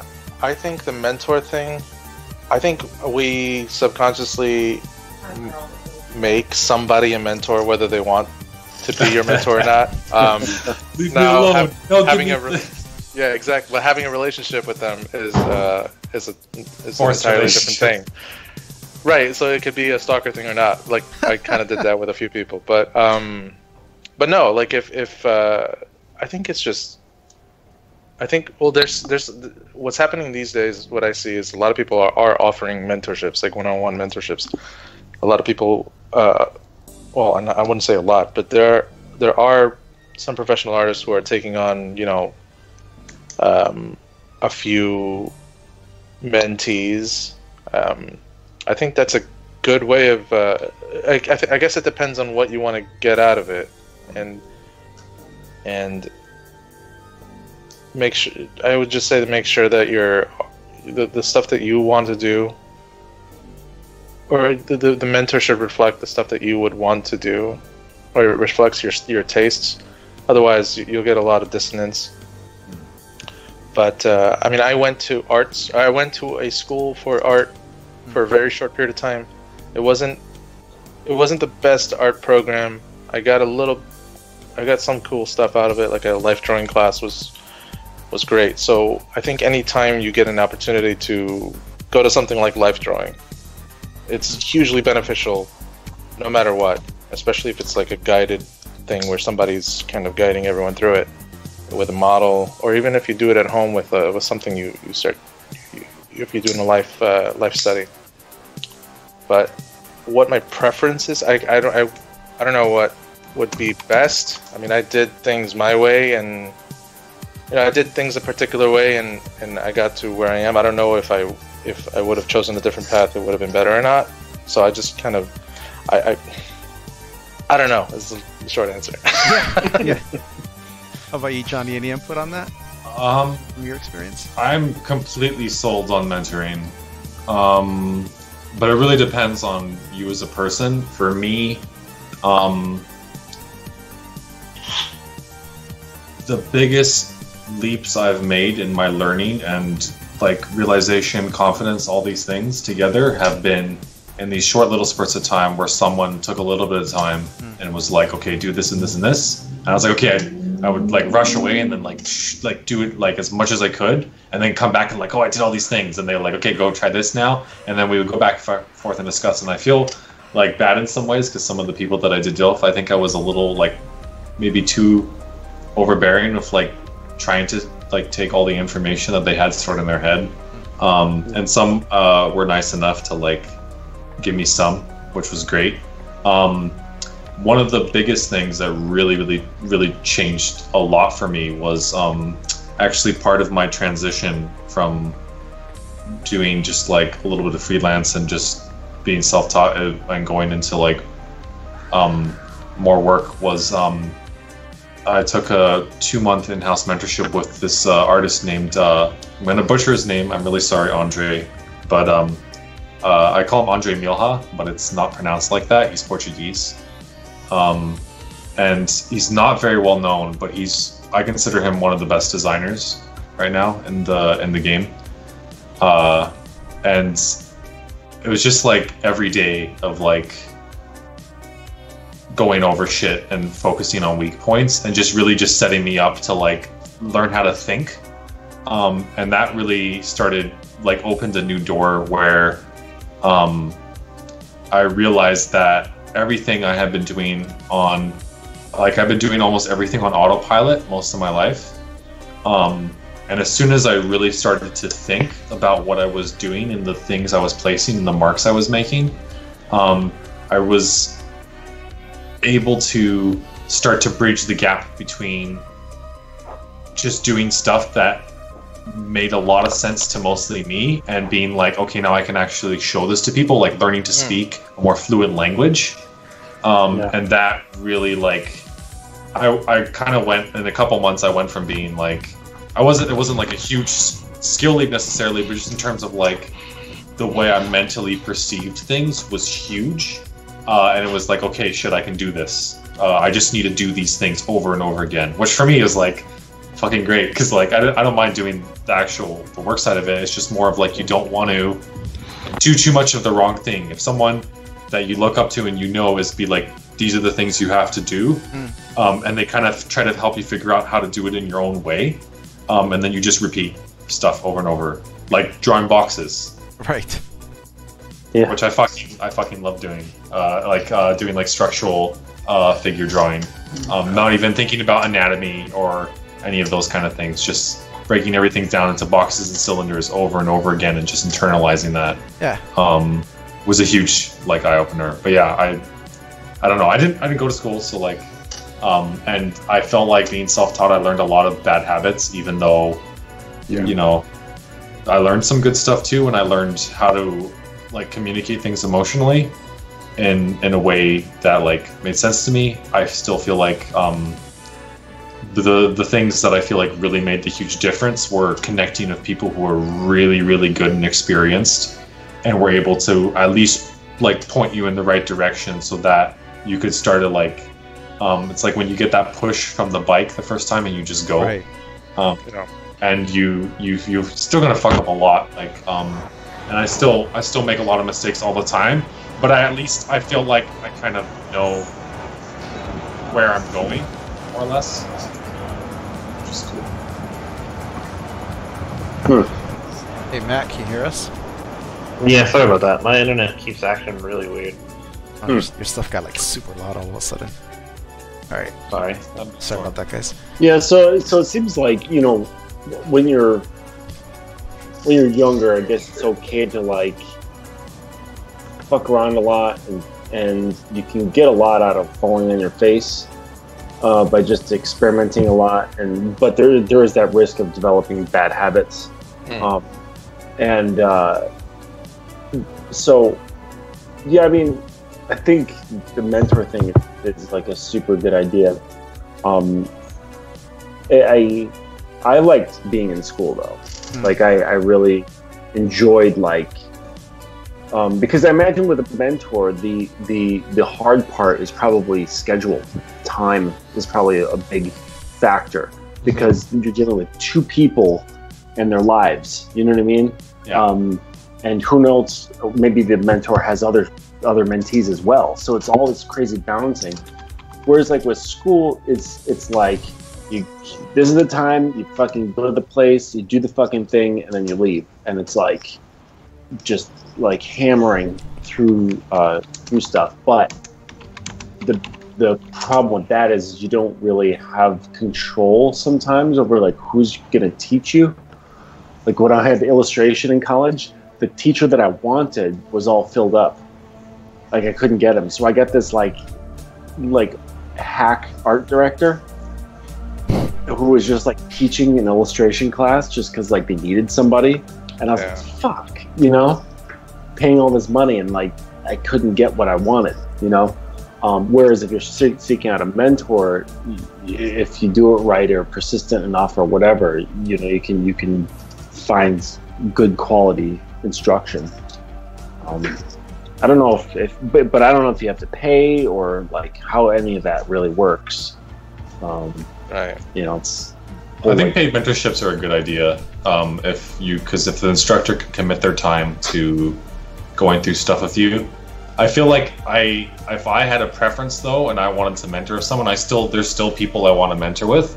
I would try to find ways to meet up with them in person occasionally, at least. I feel like having that person-to-person connection is really important. A lot of stuff gets lost in translation online. It's a lot more trial and error. When you're sitting next to someone and they're like, do this, then, or like when they say, I don't know, it's just something like when you look at someone, you talk, the words kind of resonate. And then for them to show you things, it's very quick too. Although like with technology now is getting better, or has been better for a while, like doing something like Google Hangouts where you can screen share and do live paint overs is super helpful. Yeah. But I would say like the regular school route is great too. Like I would have done it, I just didn't want to have like debt. Yeah. I've got crazy amounts of debt. Yeah. There's that. Yep, there is that. Sorry. Like convention. I was just gonna say, like, you know, going to like conventions is a great way to do that. Like, because I was just thinking, like some person in the chat might be like, yeah, that's nice, Johnny. I live in like fucking East Bumblefuck, wherever, you know, where there is no one around me. I have to walk 10 minutes just to get to the next house. Right. Yeah, just resort to alcoholism. It solves all your problems. Why are we even having this conversation? Well, I was gonna say, like, going to conventions is a great way to do that, because then you can get that face-to-face time and like sit and sketch with people, and and work on pitfalls or speed bumps or whatever have you. Yeah. Yeah. I've never gotten used to drawing around other people. I've always been freelance, so I only have a tiny little bit of experience working, say, in a studio. Very little experience, but it was incredibly rewarding seeing other people work live, like in front of me, which is something that I've only ever seen people like record themselves painting, right? Or record themselves drawing on a tablet or on a Cintiq. But for some reason, being around them made a difference in the way of like seeing their temperament as they're working, and you kind of feel the flow that they're hitting, because you've either been with them all day, or you have more of a context of how they got into a mindset in order to do something, and which I think about that stuff a lot. That plays a huge role in getting work done, is getting yourself into a working mindset.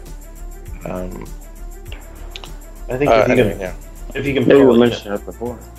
can put all the being surrounded by people aside, like the anxiety you might get from being around people, and you guys all get in that headspace of like consistently working, man, I can tell you that the energy builds upon like it's like an exponential mental build per person, It helps if everyone's there for the same thing, though, I find. Yeah. You need to small have teams, I think, are more effective. Yeah. Right. Just like a unified goal, so you're all converging on the same idea. I will say, unfortunately, devil's advocate, though, is that you will get very ADD in that environment. Is you're gonna like want to see what everybody else is doing at all times. At least that's me. Oh. Yeah, it's probably just you. Yeah. I feel like the narcissistic side of me would try to always be trying to impress everybody around me.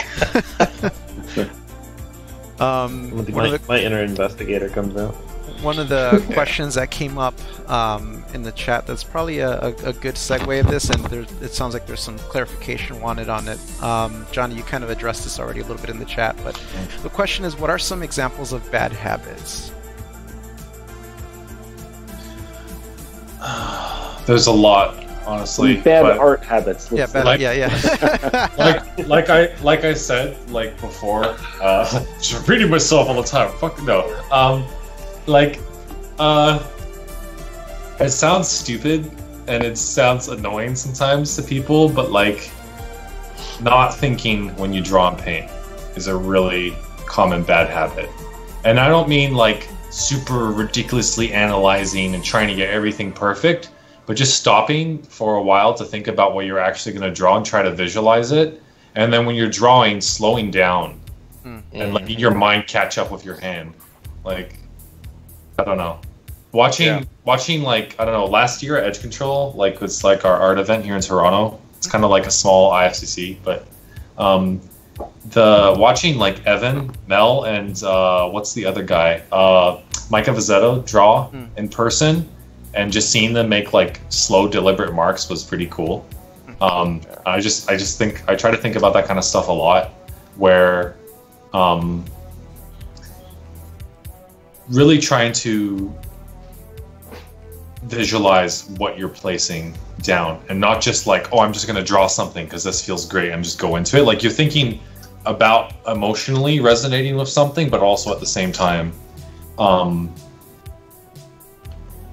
just putting thought into stuff. And then even when you study, and that's something that's a muscle on its own that really grows, like what you think about and getting better at thinking. Even it sounds stupid, but it's I swear it's a real thing. No, makes sense. It's one of the things Justin and I talk about often is being in a space of clarity and nothingness, and that allows you to really be able to think about what you're actually looking at. And this goes back to what James was talking about earlier about, you know, being present, you know, with your art in that moment. Yeah, intent and applying and all of that stuff.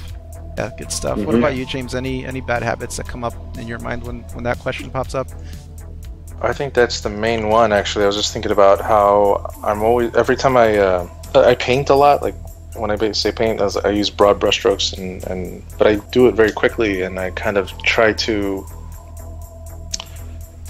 I try to amp myself up to a certain rhythm, and often that winds up in frustration. So I'll slow down, and I realize that I need to slow down and be more deliberate with my decision making, and you wind up just feeling less frustrated, feeling less like a mess. And I think that's one of my biggest problems with being self-taught, is that I just rush through the discipline part, the structural part, and just focused on trying to get an image out, like as in any way possible, and that can be very detrimental, because you're not thinking, you're not, you know, it's the result of I feel like a lot of times my work is the result of a series of temper tantrums that I had in Photoshop, and not like deliberate decisions. And you could see right here along this line of action where he totally lost it. Yeah, it makes a brush out of mind of its own.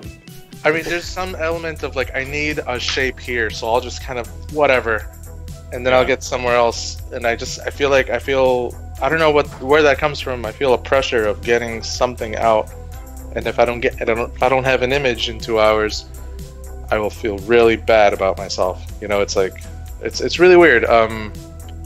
But the ability to slow down, I think, is something that you need to really work on, and think about it. It shouldn't be a struggle. It shouldn't be. Well, it's always going to be a struggle, but it shouldn't be something that you wind up wanting to avoid. You know, it's something that you want to have a dialogue with. So you're not going to have a conversation with somebody just constantly interrupting them or waiting for your turn to talk. Like, you know, this is all related to the way you interact with anything. It's just like being engaged, being present. What does it mean? Let the thing speak to you, or find a way to be more assertive with your decision making. Yeah, good stuff, man. Thanks. It's been pretty solid. Nice. Let's see. There's actually one that is actually very, very closely related to that I think people also don't give enough, I guess,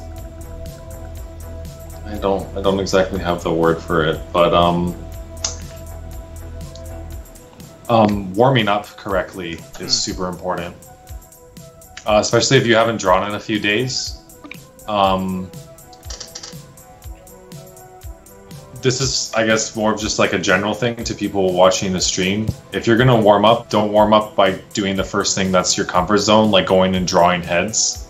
Just start getting your hands going with drawing simple geometry and thinking about spatial awareness, and going from there. You're going to actually notice a huge difference,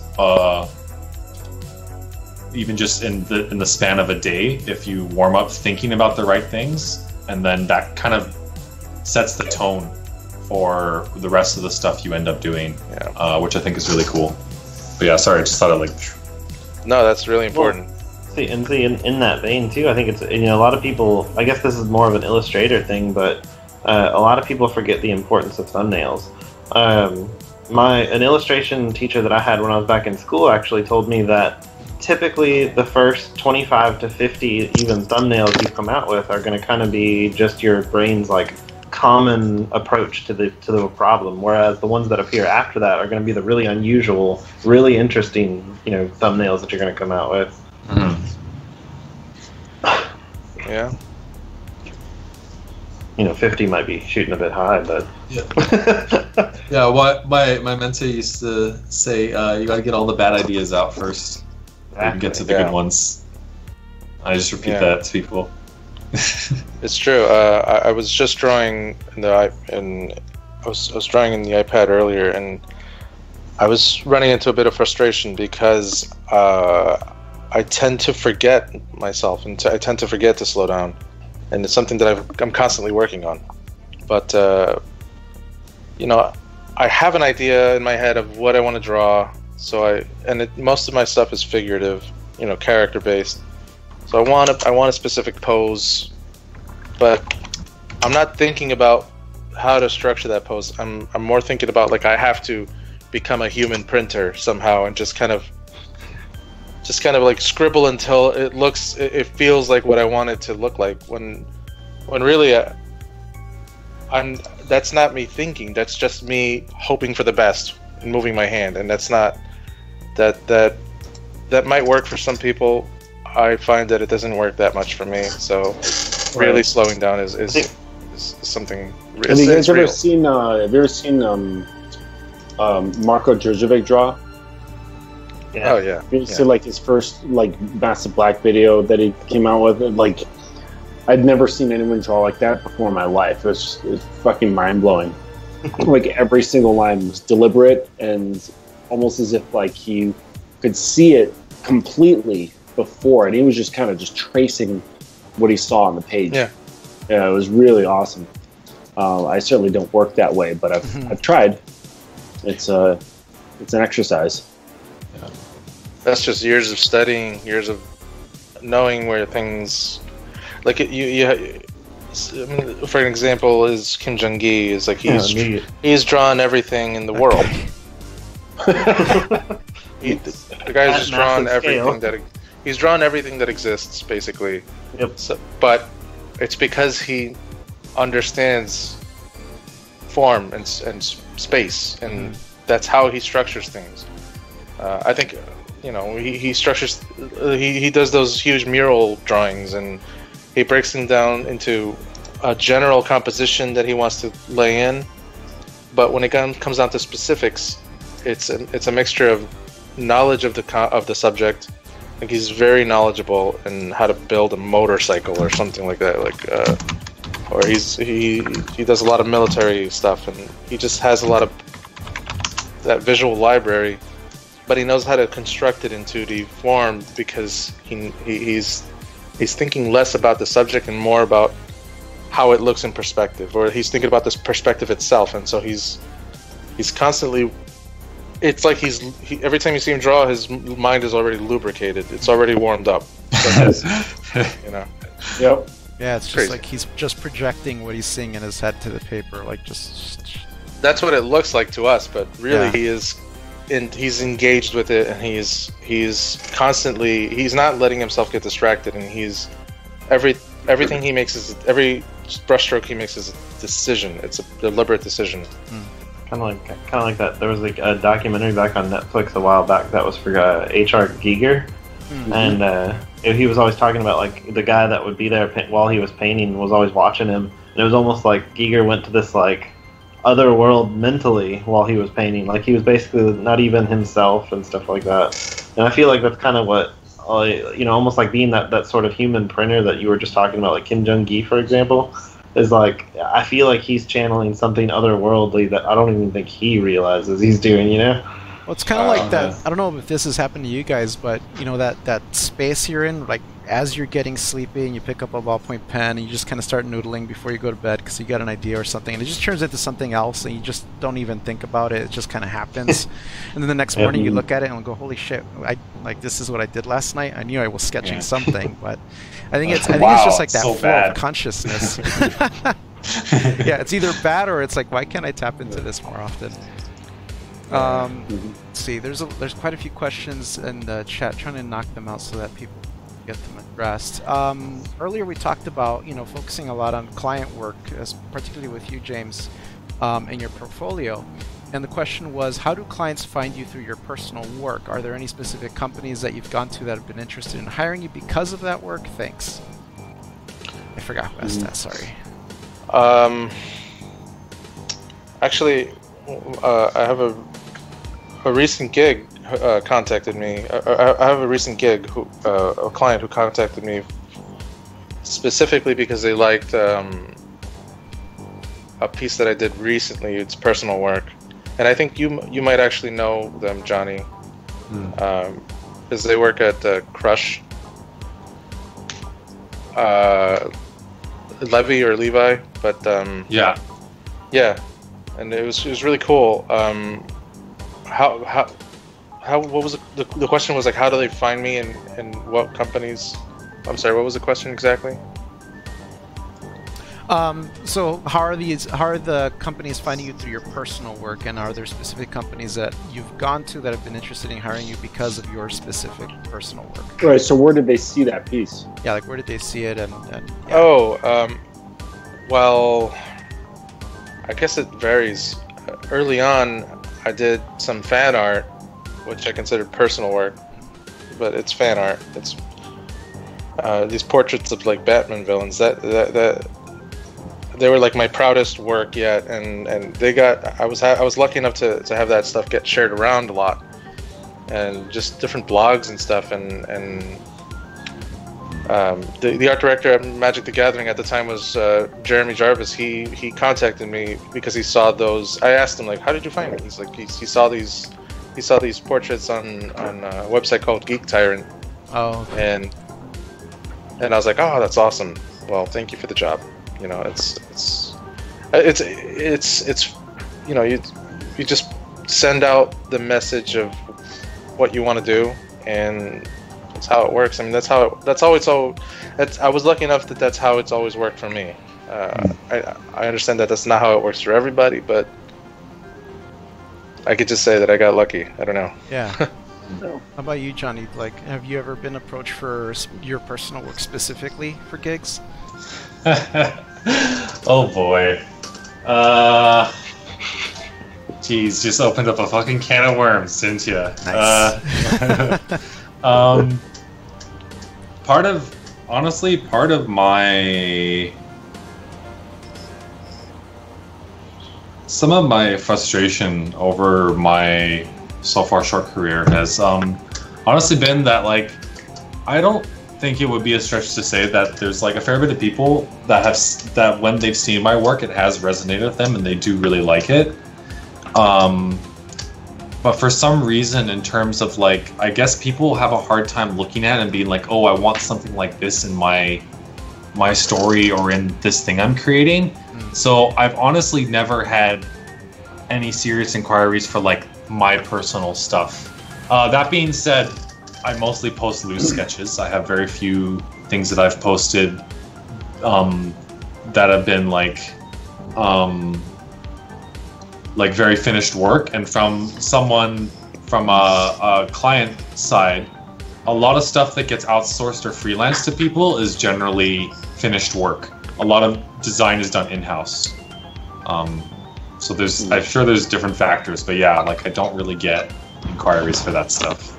And most of the stuff I do is with Crush anyway. So, I mean, I think it just goes to show too that, kind of like going from James' experience or even my own experience, Justin, I'm sure you've had some of this happen as well. Is it just depends on what's being looked for, right, at any particular time, and if people happen to come across whatever it is that you do, and whether that's something that resonates with their need. And I guess that's the secret combination I think that we're all trying to look for at all times, regardless of what you're doing to promote. Yeah, I mean, I always tell people to do the work that they want to work on. Like, pretend they're already working on that job and start making their artwork look like that kind of work. Because that's really the fastest track towards that. It makes me think of our friend Cassandra, who, I mean, she loves WoW like no other person that I know of, anyways. And Vasquez, yeah, and she just turned a corner, and like practically everything this girl does is like within that vein of art style. But then like took it further and like is getting to know people who work on that IP. Yeah. And so that's even something else to, I guess, maybe add in there. Yeah, absolutely. Get to know people who do the work you want to get, but also maybe get to know some of the people who are already doing what you're doing, or what you want to do, rather. Mm-hmm. Yeah, I mean, going back to the thing we were saying earlier, is you catch what you fish with. Mm-hmm. Yeah, you dress for the job you want to get hired for. Yeah. You know?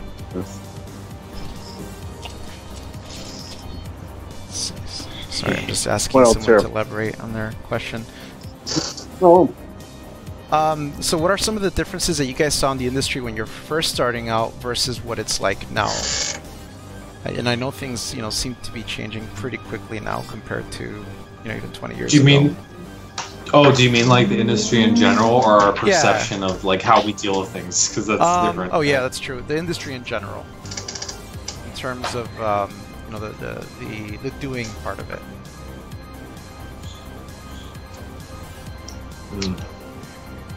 I think James probably will have a better handle on that than me. I'm a little more disconnected, I think.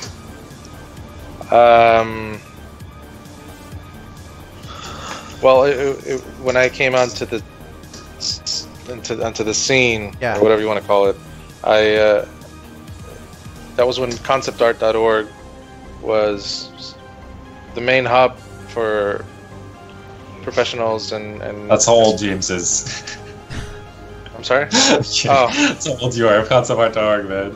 Is that really old? I don't even know anymore. It doesn't feel that old, but I mean, people still talk about it though, and there's rumblings of it coming back again. So it's starting to rear its head again. I mean, I'm just talking like I can only say from my own experience. I can't speak for the industry, right? I can't speak for anything, but it's when I came onto the scene, it was I discovered conceptart.org and found all these professionals helping people, and I thought that was great. It was a forum. People were very honest. That's where you learn to grow. I mean, that's where I learned how to grow a thick skin. Because I got lambasted a few times on there. I just got spanked verbally. But I think social media has become a monster that we all have to start learning how to contend with. Personally, it's affected me in ways that I didn't even realize until recently. And what do you mean? Like you stopped using it and then started getting the jitters or something? No, withdrawal symptoms. Facebook withdrawal. I realized that I started to just the first page I open up when I turn on my computer is Facebook. And that just became this reflexive thing that I didn't even know what was happening. I just like, let me just look at my Facebook. Obviously, I always have my Facebook open. I can't, and this is a personal thing. I know not everyone's like this, but it started to affect me where like I have to be on Facebook all the time. I think it's that fear of missing out. I think it's and now it's happening with Twitter, but I have more of a control over it now. It's I post more deliberately. I just want people to see my artwork. Really, that's where it came from. That's why I made a Facebook in the first place. But it becomes your community. If you're a freelance artist, it can get very lonely. You're not working with other people. You're working on your own. Yeah. And nobody in my physical realm can relate to me on an artistic level, so I have to kind of reach out on the internet for that. And the way I used to do that was on the forums on conceptart.org. That sort of imploded, and it moved to Facebook, and then it moved to Twitter, and now I'm on Instagram. And each of these platforms have their purpose, have their respective purposes, but it's become the way to reach out. But you have to be the one to, like, I've always struggled with not letting it control my life in a way that I don't even see. And it's probably affecting us all on a weird level that we're not aware of, because nobody's immune to this stuff. Nobody's immune to. So on a spiritual level. Or anything. What's that, Johnny? Sorry. I'm just talking rubbish. I'm sorry. Once it starts getting like later into the night, I just like, as a good friend of mine likes to say, I get full of beans. Nice. And I just start getting silly. This is a good stream for beans, dude. Yeah, it's all bantery and stuff. It's all good. Yeah. No, I think you're right though, James. I think like, especially as artists, right? Going back to everything from showing your portfolio for the first time to how people react to your IP, the Patreon conversation. I think with social media, there's just so much to contend with because it is a monster, like you're saying, and I think it is affecting us all, not just professionally, but psychologically, in terms as well as how we relate to not only the people around us in the virtual space, but also how we relate to our work. There's a risk of becoming a likes and share addict, for example. It used to be on DA that you were a faves and watchers addict, and now it's like, likes and shares. But I think the ugly side to that is that to some extent it's become a necessary evil, right? The likes and shares, because it affects your algorithms. It affects... No? What do you think, Johnny? I think it depends what you're going for. And I'd say that's probably one of the biggest changes I've had recently is I'm starting to really like move away from it in a sense. Like I still want to post, like occasionally post things that I like, but I feel like for a while that desire to be consistent and putting out something every week was just like pretty stressful, to be honest. Yeah. And I don't want to post just sketches. If I post stuff, I want them to be like something I like and maybe something that's like makes some sense, not just like weird abstract ramblings. And for me personally, I feel like I want to spend just more time just really doing stuff I like and looking at it and be like, oh, I like this and that's enough, which is weird sometimes. And moving to maybe like also just the way things are going now with like my work life is we're trying to work on like bigger stuff together in terms of like in-house stuff, and I want to kind of just focus internally for a while and then put out something like really ambitious after a while. So we'll see how that goes. But yeah. What I was getting at is how the whole algorithms thing, starts shaping your interaction with it even further besides the social side of it, because it becomes more of a business side. It affects your business rather at that point. Yeah. I talk to the folks at my day job all the time about this because they're always like, why are you messing with that? Why not just, do kind of like me and Justin have had this conversation about like, do what you like since you have a day job. Don't worry about all that other stuff. Like don't worry about all the crap that comes with doing social media consistently. But the thing is like in this day and age, unfortunately, we kind of have to be a part of. We have to play that game, or we like kind of sacrifice the ability to get better jobs, get better clients, get make better art connections, etc., etc. And so it's kind of like in the days of old, like conceptart.org is kind of where I got my start as well. And like the ability to interact with those people one-on-one was a lot easier because we weren't bogged down by things like algorithms and stuff. It seems like almost like social media has gone in reverse of what it's supposed to be. Like these algorithms are kind of causing us to become separate rather than social. Like look at all these. You guys were talking about WoW and stuff earlier. Look what that game has actually evolved into. It's now a single-player experience, basically. There's no real massive online presence. You know what I mean? And so it's kind of it's almost like a reflection of like the purpose was originally to bring together, but it actually seems to have separated us worse than ever. Right.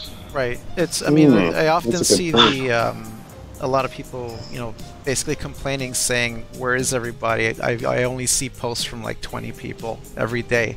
What's going on?"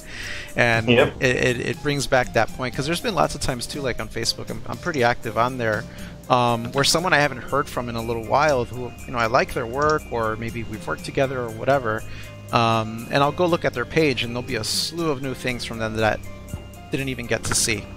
And yeah, a lot of it's because of the way Facebook thinks they know what we want to be looking at, and I just think that's really interesting. Like to kind of come back full circle to what you were saying, James, about this new technology, the way internet works now for us socially and everything, and how that affects us not just as artists but also as businessmen doing this thing. And see, that's kind of what's interesting about things like this, is the fact that we may not be in the same living space, but we are in like this same like mental, almost like an internet space. I think it's just a really interesting thing, and I'm glad that things like this actually exist. Anyway. One of the other things that's been, I know this is a little bit off topic, but one of the other things that's been coming up, sorry Justin, is, James, what you said about missing out on stuff definitely resonates, because, on Facebook, for example, if there's like some really good crit or some really good demos or anything like that, even just like a little quick tip, right? Like Reed's been doing a lot of quick tips on his channel and things like that, and the sucky thing about the way that social media is structured is there's a lot of valuable information that's basically non-existent 6 hours later, right, with the way things work now. And it's a real shame, because with concept art, or the forum-based format of knowledge sharing, it's like there was always the threads, right? Like, oh, that's covered in that thread, go to the lighting thread, or go to the color theory thread, or go to John or whoever's threads. And that stuff was always there, like as a repository, and it would always get elaborated on. Now it's like if somebody posts an image, they get critique, very thorough, very informative, that a lot of people could get a lot of benefit from. Now it's like if those people don't see it in the first 8 hours, they might not ever get to see it, just because everything moves so fast. And if you're posting your artwork, trying to get it out there and trying to get people to see it and all that stuff, trying to get leads, you're contending with that, I think, with this monstrosity. I mean, like what I meant by like fear of missing out is like it's just a feeling I have, because 99% of the time I'm on Facebook or any social media, I'm just consuming junk. It's nothing that I need. It's like it's all just noise, and it really is. I think it's a form of addiction that I don't need to see any of it, but it's consuming my life. So it's something that a lot of people, and I'll admit to it, like myself, I have to kind of get over that and struggle against it. But because I'm freelance, I rely on it so much, so I have to be wary of getting caught in that trap. Because most of it you don't need. You need to just focus on your life. You need to focus on what's important. I use it to project my, to advertise myself as an artist who's looking for work, or who's trying to build something. But in terms of consumption, there are some things, like I mentioned earlier. I'm stalking James Jean. Not stalking him, but like I follow James Jean. But like I follow some artists. I'll see Johnny's work and I'll be like, fuck. This is great, but it's like I don't feel like I need to see most of it, like almost all of it. Almost all of it I don't need to see, and I feel like it's gonna negatively impact my work, or I'm just gonna start to compare my stuff. Not compare my stuff, but it'll start infiltrating the way I see my own work, and the way I'll start to feel like I'm not up to par to things, and it's just a way of how it affects all of your thinking and the way you project yourself onto the canvas or anything. It's it can get out of control, and that's what I meant by fear of missing out. It's more of like a symptom of it. It's not that I actually am afraid of missing out on something, because I scroll through Facebook until I'm just like bleeding from my eyes, trying to look for the thing that's going to change my life, and it's never going to come. But because I know it's never going to come, because it's all junk. It's just all, I don't need to see it. It's just like flipping through channels. It's bad. Honestly. Go ahead. Honestly, even the stuff that's really good,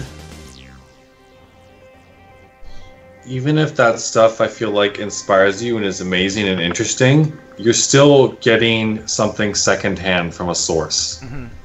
Like the artist is getting inspired by something that they experienced, and then they're putting that out there. And if we look at that, we're like, wow, this is great.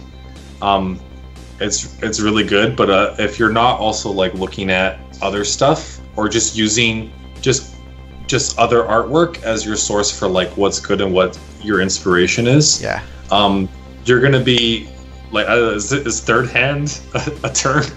Yeah, it's like a second hand of a second hand almost. Yeah. Thrift store inspiration. Your artwork is now the super compressed JPEG of somebody else's inspirations. You know, but really it is just like living your life outside of social media, because a lot of people started to be consumed by it in a way that, I don't know.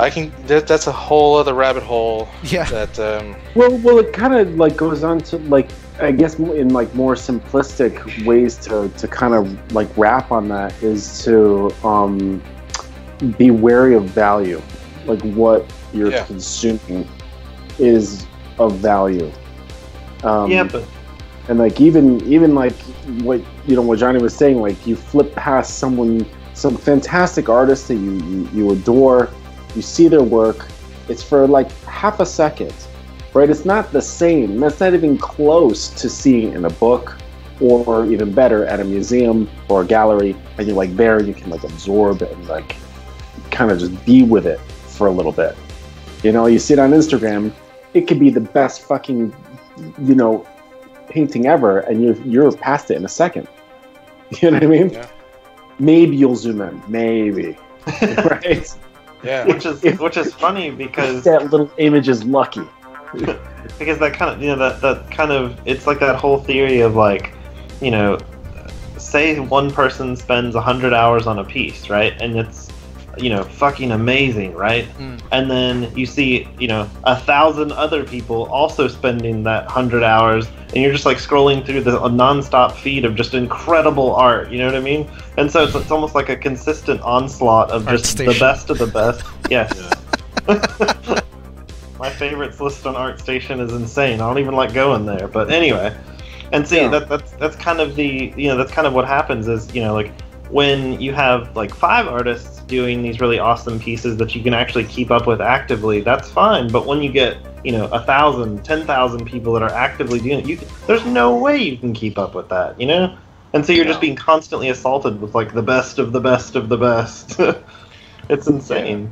Yeah, because you start to worry about making art for other artists, and that's not why we do this. Right. We do this because, like, if there's any thought of wanting other people to see this, it's wanting people to enjoy this as a supplement to their lives, not for it to become like this incestuous thing where like we're selling our artwork to other artists and we're just consuming each other's stuff all the time, and it's just like I kind of want the world to see the art. I want to be more of a producer, more of a creator, and less of a consumer. I mean we're all inspired by what we consume, but like what Justin said, just really evaluate what you're consuming. Like find the value and make priorities in how you spend your day, how you spend your time. I think this is a part where Justin makes an empty carbs analogy. It's exactly it. Yes, drinking alcohol. Yeah. What? Alcohol. Yep, empty carbs. Well, don't drink alcohol alone. Do it with friends. Yes. It kind of goes back to that thing we're talking about before, where like communicating the language fluently. Like it's fairly easy to communicate visual mediums with other artists, but communicating a very strong idea that you have effectively with someone that doesn't necessarily draw or paint, I think is really powerful. And I think, well, for me anyway, I want to get better at that. I want to inspire people, not necessarily to draw and paint. I want them to just generally feel something, even if they aren't necessarily doing a creative thing for their career. I think that's cool. I have a great recommendation for you then, is go and do a couple conventions.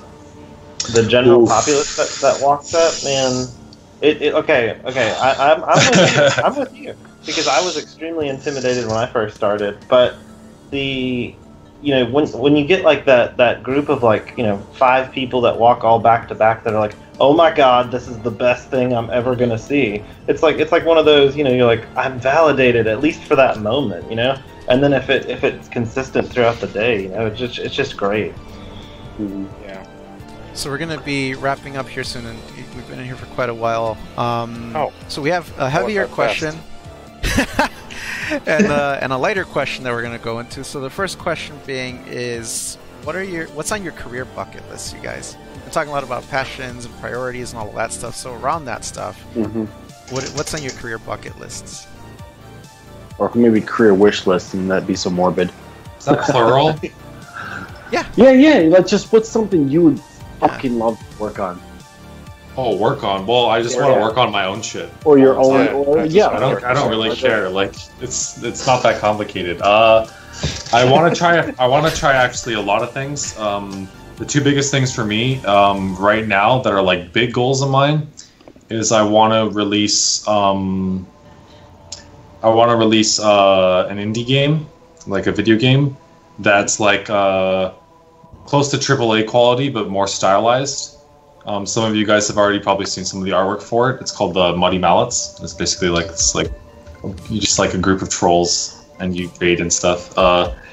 And then there's another one, Ravon, that I'm into. And then another big thing that I really want to do is I want to start a fashion line. Oh, cool.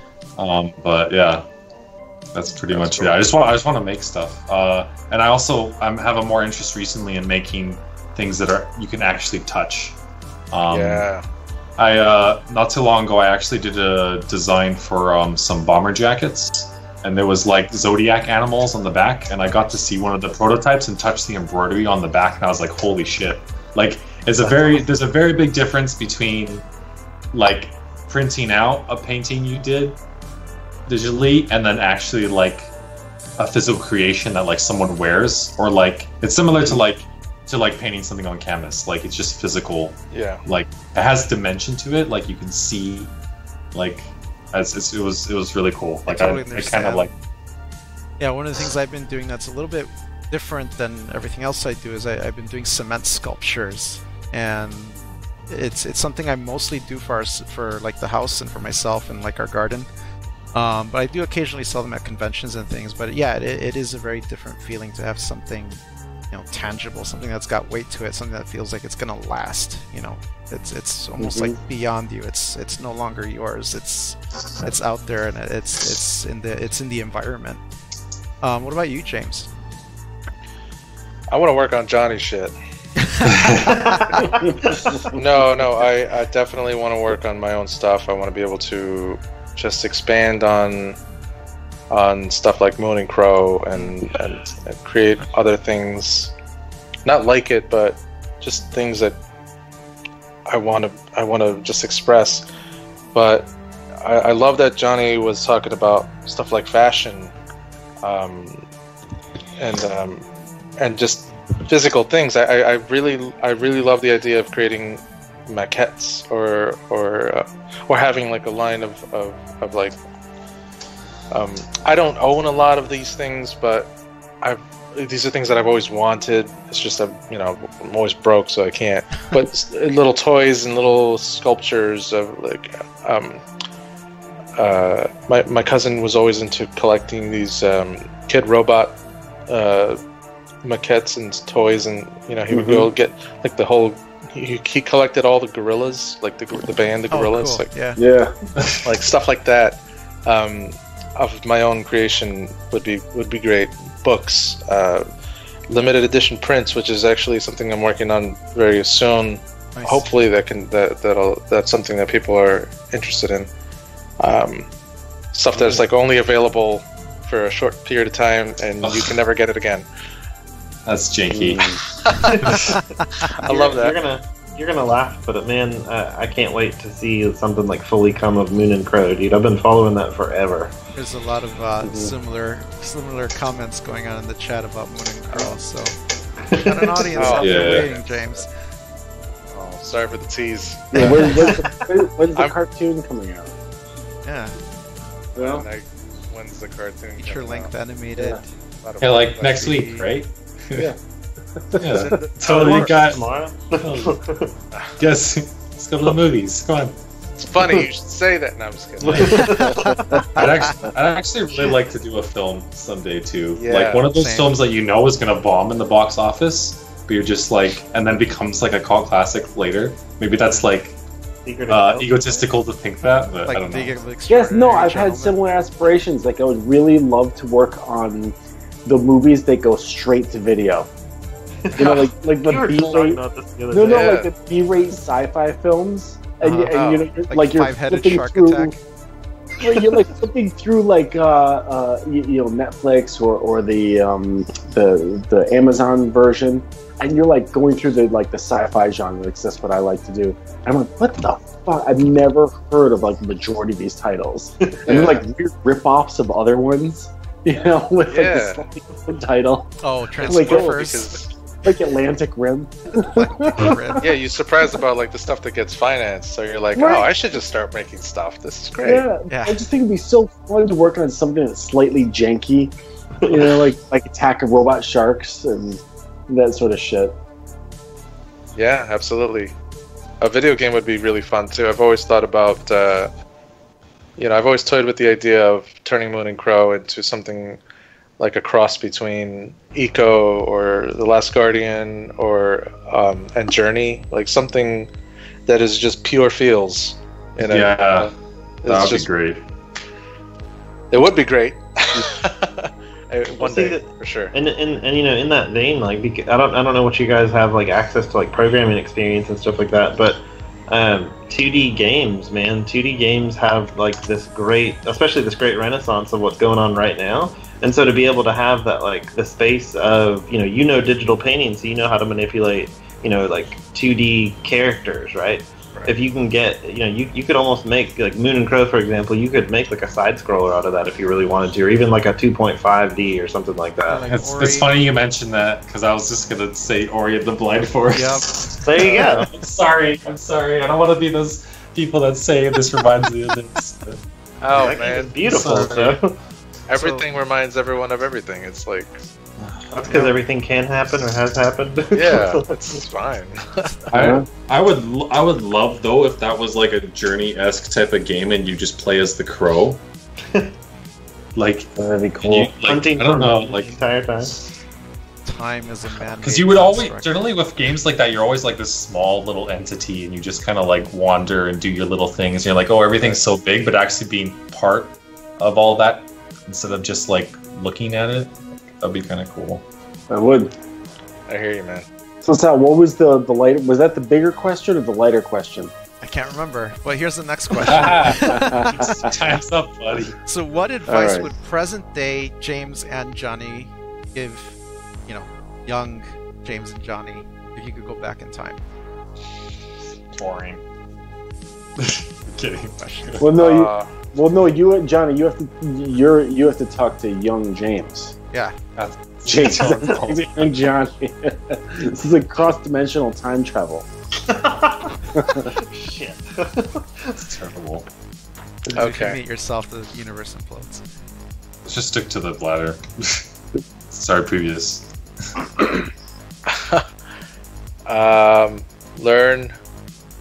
Learn how to do and learn the importance of your taxes.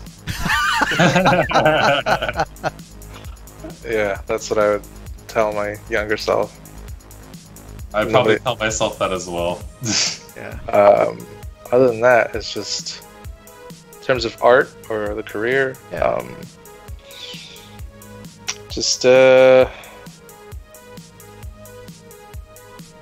No, I wouldn't. Just do the things that you want to do and pay attention to the things that stand out to you. Like, don't let other people's opinions influence you. Just pay attention to that inner voice of like things that you like, that stand out to you, the things that you love, and don't be afraid of expressing those things. Mm-hmm. Excellent. And you, Johnny? Good. Don't be an idiot. Don't be an idiot. Yeah. Well, pretty solid advice. Oh man, I just saw the recording of myself, and I talk a lot with my hands, and I look like I'm pontificating like a lot. So sorry about this. Don't worry. I did it too, but I think it's just catching my fingertips, so it just looks weird. Plus, I'm like really tiny on the screen, so that helps. No, It's just like don't catch me on a panel, and I'm like intense as shit on a panel. Well, right now it kind of sucks because all we have for you, or all I have for you, Matt, is a blue screen for your webcam. That's how it's been for about an hour. I haven't been able to figure out how to get it to come back. Thank God. that's mean. So Yen in the chat wants to know why everyone's walls are so clean and there's nothing hanging behind us. And I thought that was a really fun I have a glorious piece of fabric. Yeah, Yen, come on. Nice. James So- has a door, Nice. and I have a Johnny door. has a corner, Yes. and a couple of couches to support the Oh, there's composition of Matt. his webcam Matt shot. has art. Oh yeah, Matt has art and plushies and a couch. Oh, nice. So Matt makes up for the rest of us. There you go. And Christmas Matt's got all my lights. shit. Damn. Yes, I do. No. Yes. And then finally, Justin, is that secretly your cape? It is. Don't lie. his tent. He's actually outside someone's apartment. It's just his tent. This is actually not my house. I don't know who lives here. Nice. That's efficient. Keeps costs down. Exactly. And then finally, some closing statements of advice for artists starting out. Want to get into this stuff? Quit now. Quit now while you're ahead. Just Don't expect to be happy. Also, get used to feeling pain. I don't know what else. Jeez, you really started a metal band, man. You were worried about things getting morbid. I would tell them to stay away from Johnny. Yeah. That's messed up because there's a lot of people in the chat hoping that Johnny hires him for his stuff. At the end of the day, there's a lot of shitty things that come with it, but I still wouldn't trade it for anything else. Mm-hmm. Waking up to go to work doesn't feel terrible.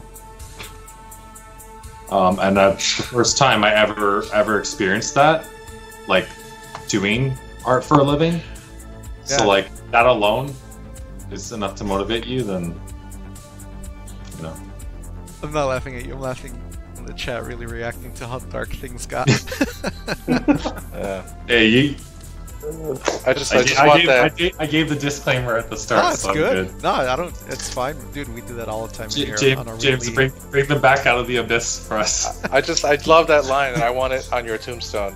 It's waking up to go to work isn't terrible. That's the goal, you guys. So if you get into this game, that's what you got to look forward to. Waking up to work, it's not terrible. That's where you end up. That's you made it. No, I would say stick to the people who will support you and validate you, but also be honest with you. That's fine. Good. You know, there. I'm just gonna quit while I'm ahead. Right. That's good. Cool. All right. Well, That was awesome, guys. shut down the stream and then we can wrap up ourselves afterwards. Talk about everybody that shit. Forgotten tomorrow. I'm really sorry we're out of time, but go ahead and drop that question in Anvil got access. Back a little. That's a lot to go in. But yeah, James, Johnny, thank you guys so much for your time. We got a really good turnout. Everybody was very excited, and I think we covered a lot of ground beyond just concept art and games. But I think it's good because I think it all goes hand in hand. It all relates at the end of the day. Justin, Matt, any closing thoughts? ideas? No, it's just really great having you guys here. And, look forward to having you again. Yeah. The only thing I got is you guys have to plug yourselves. Yes, please tell everybody where to find you. Johnny, you go ahead first. Go ahead. What am I doing? Plug yourself. I spaced out. You gotta be present. Be present, Johnny. Stay with us, man. Johnny was focusing on the composition going on in Justin's plugging? webcam. I don't understand what that is. Where can we find you? Where does fitting? Well, I'm on ArtStation mostly. I do post on Instagram, but not regularly. It's just here and there. Sometimes I post like selfies in my Instagram story, with the flower head filter. If you're into that, like. I'm gonna follow you right now. Where can we find your gorgeous artwork? Well, there's ArtStation, which I think was linked earlier. Yeah, I dropped it in the chat. We're gonna throw it on, and then I don't actually know my Instagram by heart. That's good. Maybe I don't know a lot of things. Yeah, something like that. And then I do post a bit on Facebook as members our page, but I say like most people are on both Instagram and Facebook. So like, Instagram, has stuff. Facebook, ArtStation, I'll post more finished things. Especially if you want to see like more mark making and brushwork, ArtStation is better for that. Instagram does those tiny little things that you have to crop out, and it's cool. So like, Instagram's really cool for comps and for graphic read, but for everything else, it's not too great. So I don't know. Cool. I dumped your ArtStation in there, just like a primer for people. Awesome. Chat here. And James, where do people find your stuff? You can find me on Instagram for sure. I post there frequently. That's my most updated thing. I'm also on ArtStation, DeviantArt. I've got my own website, jameszapata.com. I'm on Facebook. I've got a Patreon. So if you'd like to support me there, that'd be cool. If you'd like to see more stuff, I do Twitch as well. I do Twitch streams. So if you look me up on there, twitch.tv/JamesZapata. I stream. I'll be streaming tomorrow night as well. So it's Thursday nights. Is that your regular night, Thursday? That's what I'm trying to make my regular night. I'm trying to make a schedule. So awesome, I'm trying to stick to it. Yeah. What was it? Is it you're doing like evenings at Eastern time? Yeah, on Thursdays. Okay. Like 8ish, 9ish, something like that. All right, cool. We'll run this usual. I usually post on Insta or on social media whenever I'm going to go on. I think I've already got you here on Twitch. I'm pretty sure I got you on an auto host. So yeah, you guys look for James tomorrow evening. Thank you. All right, Mr. Justin, Mr. Matt, thank you again for being such brilliant co-hosts. And we are fading to black. Stand by for those end credits, you guys.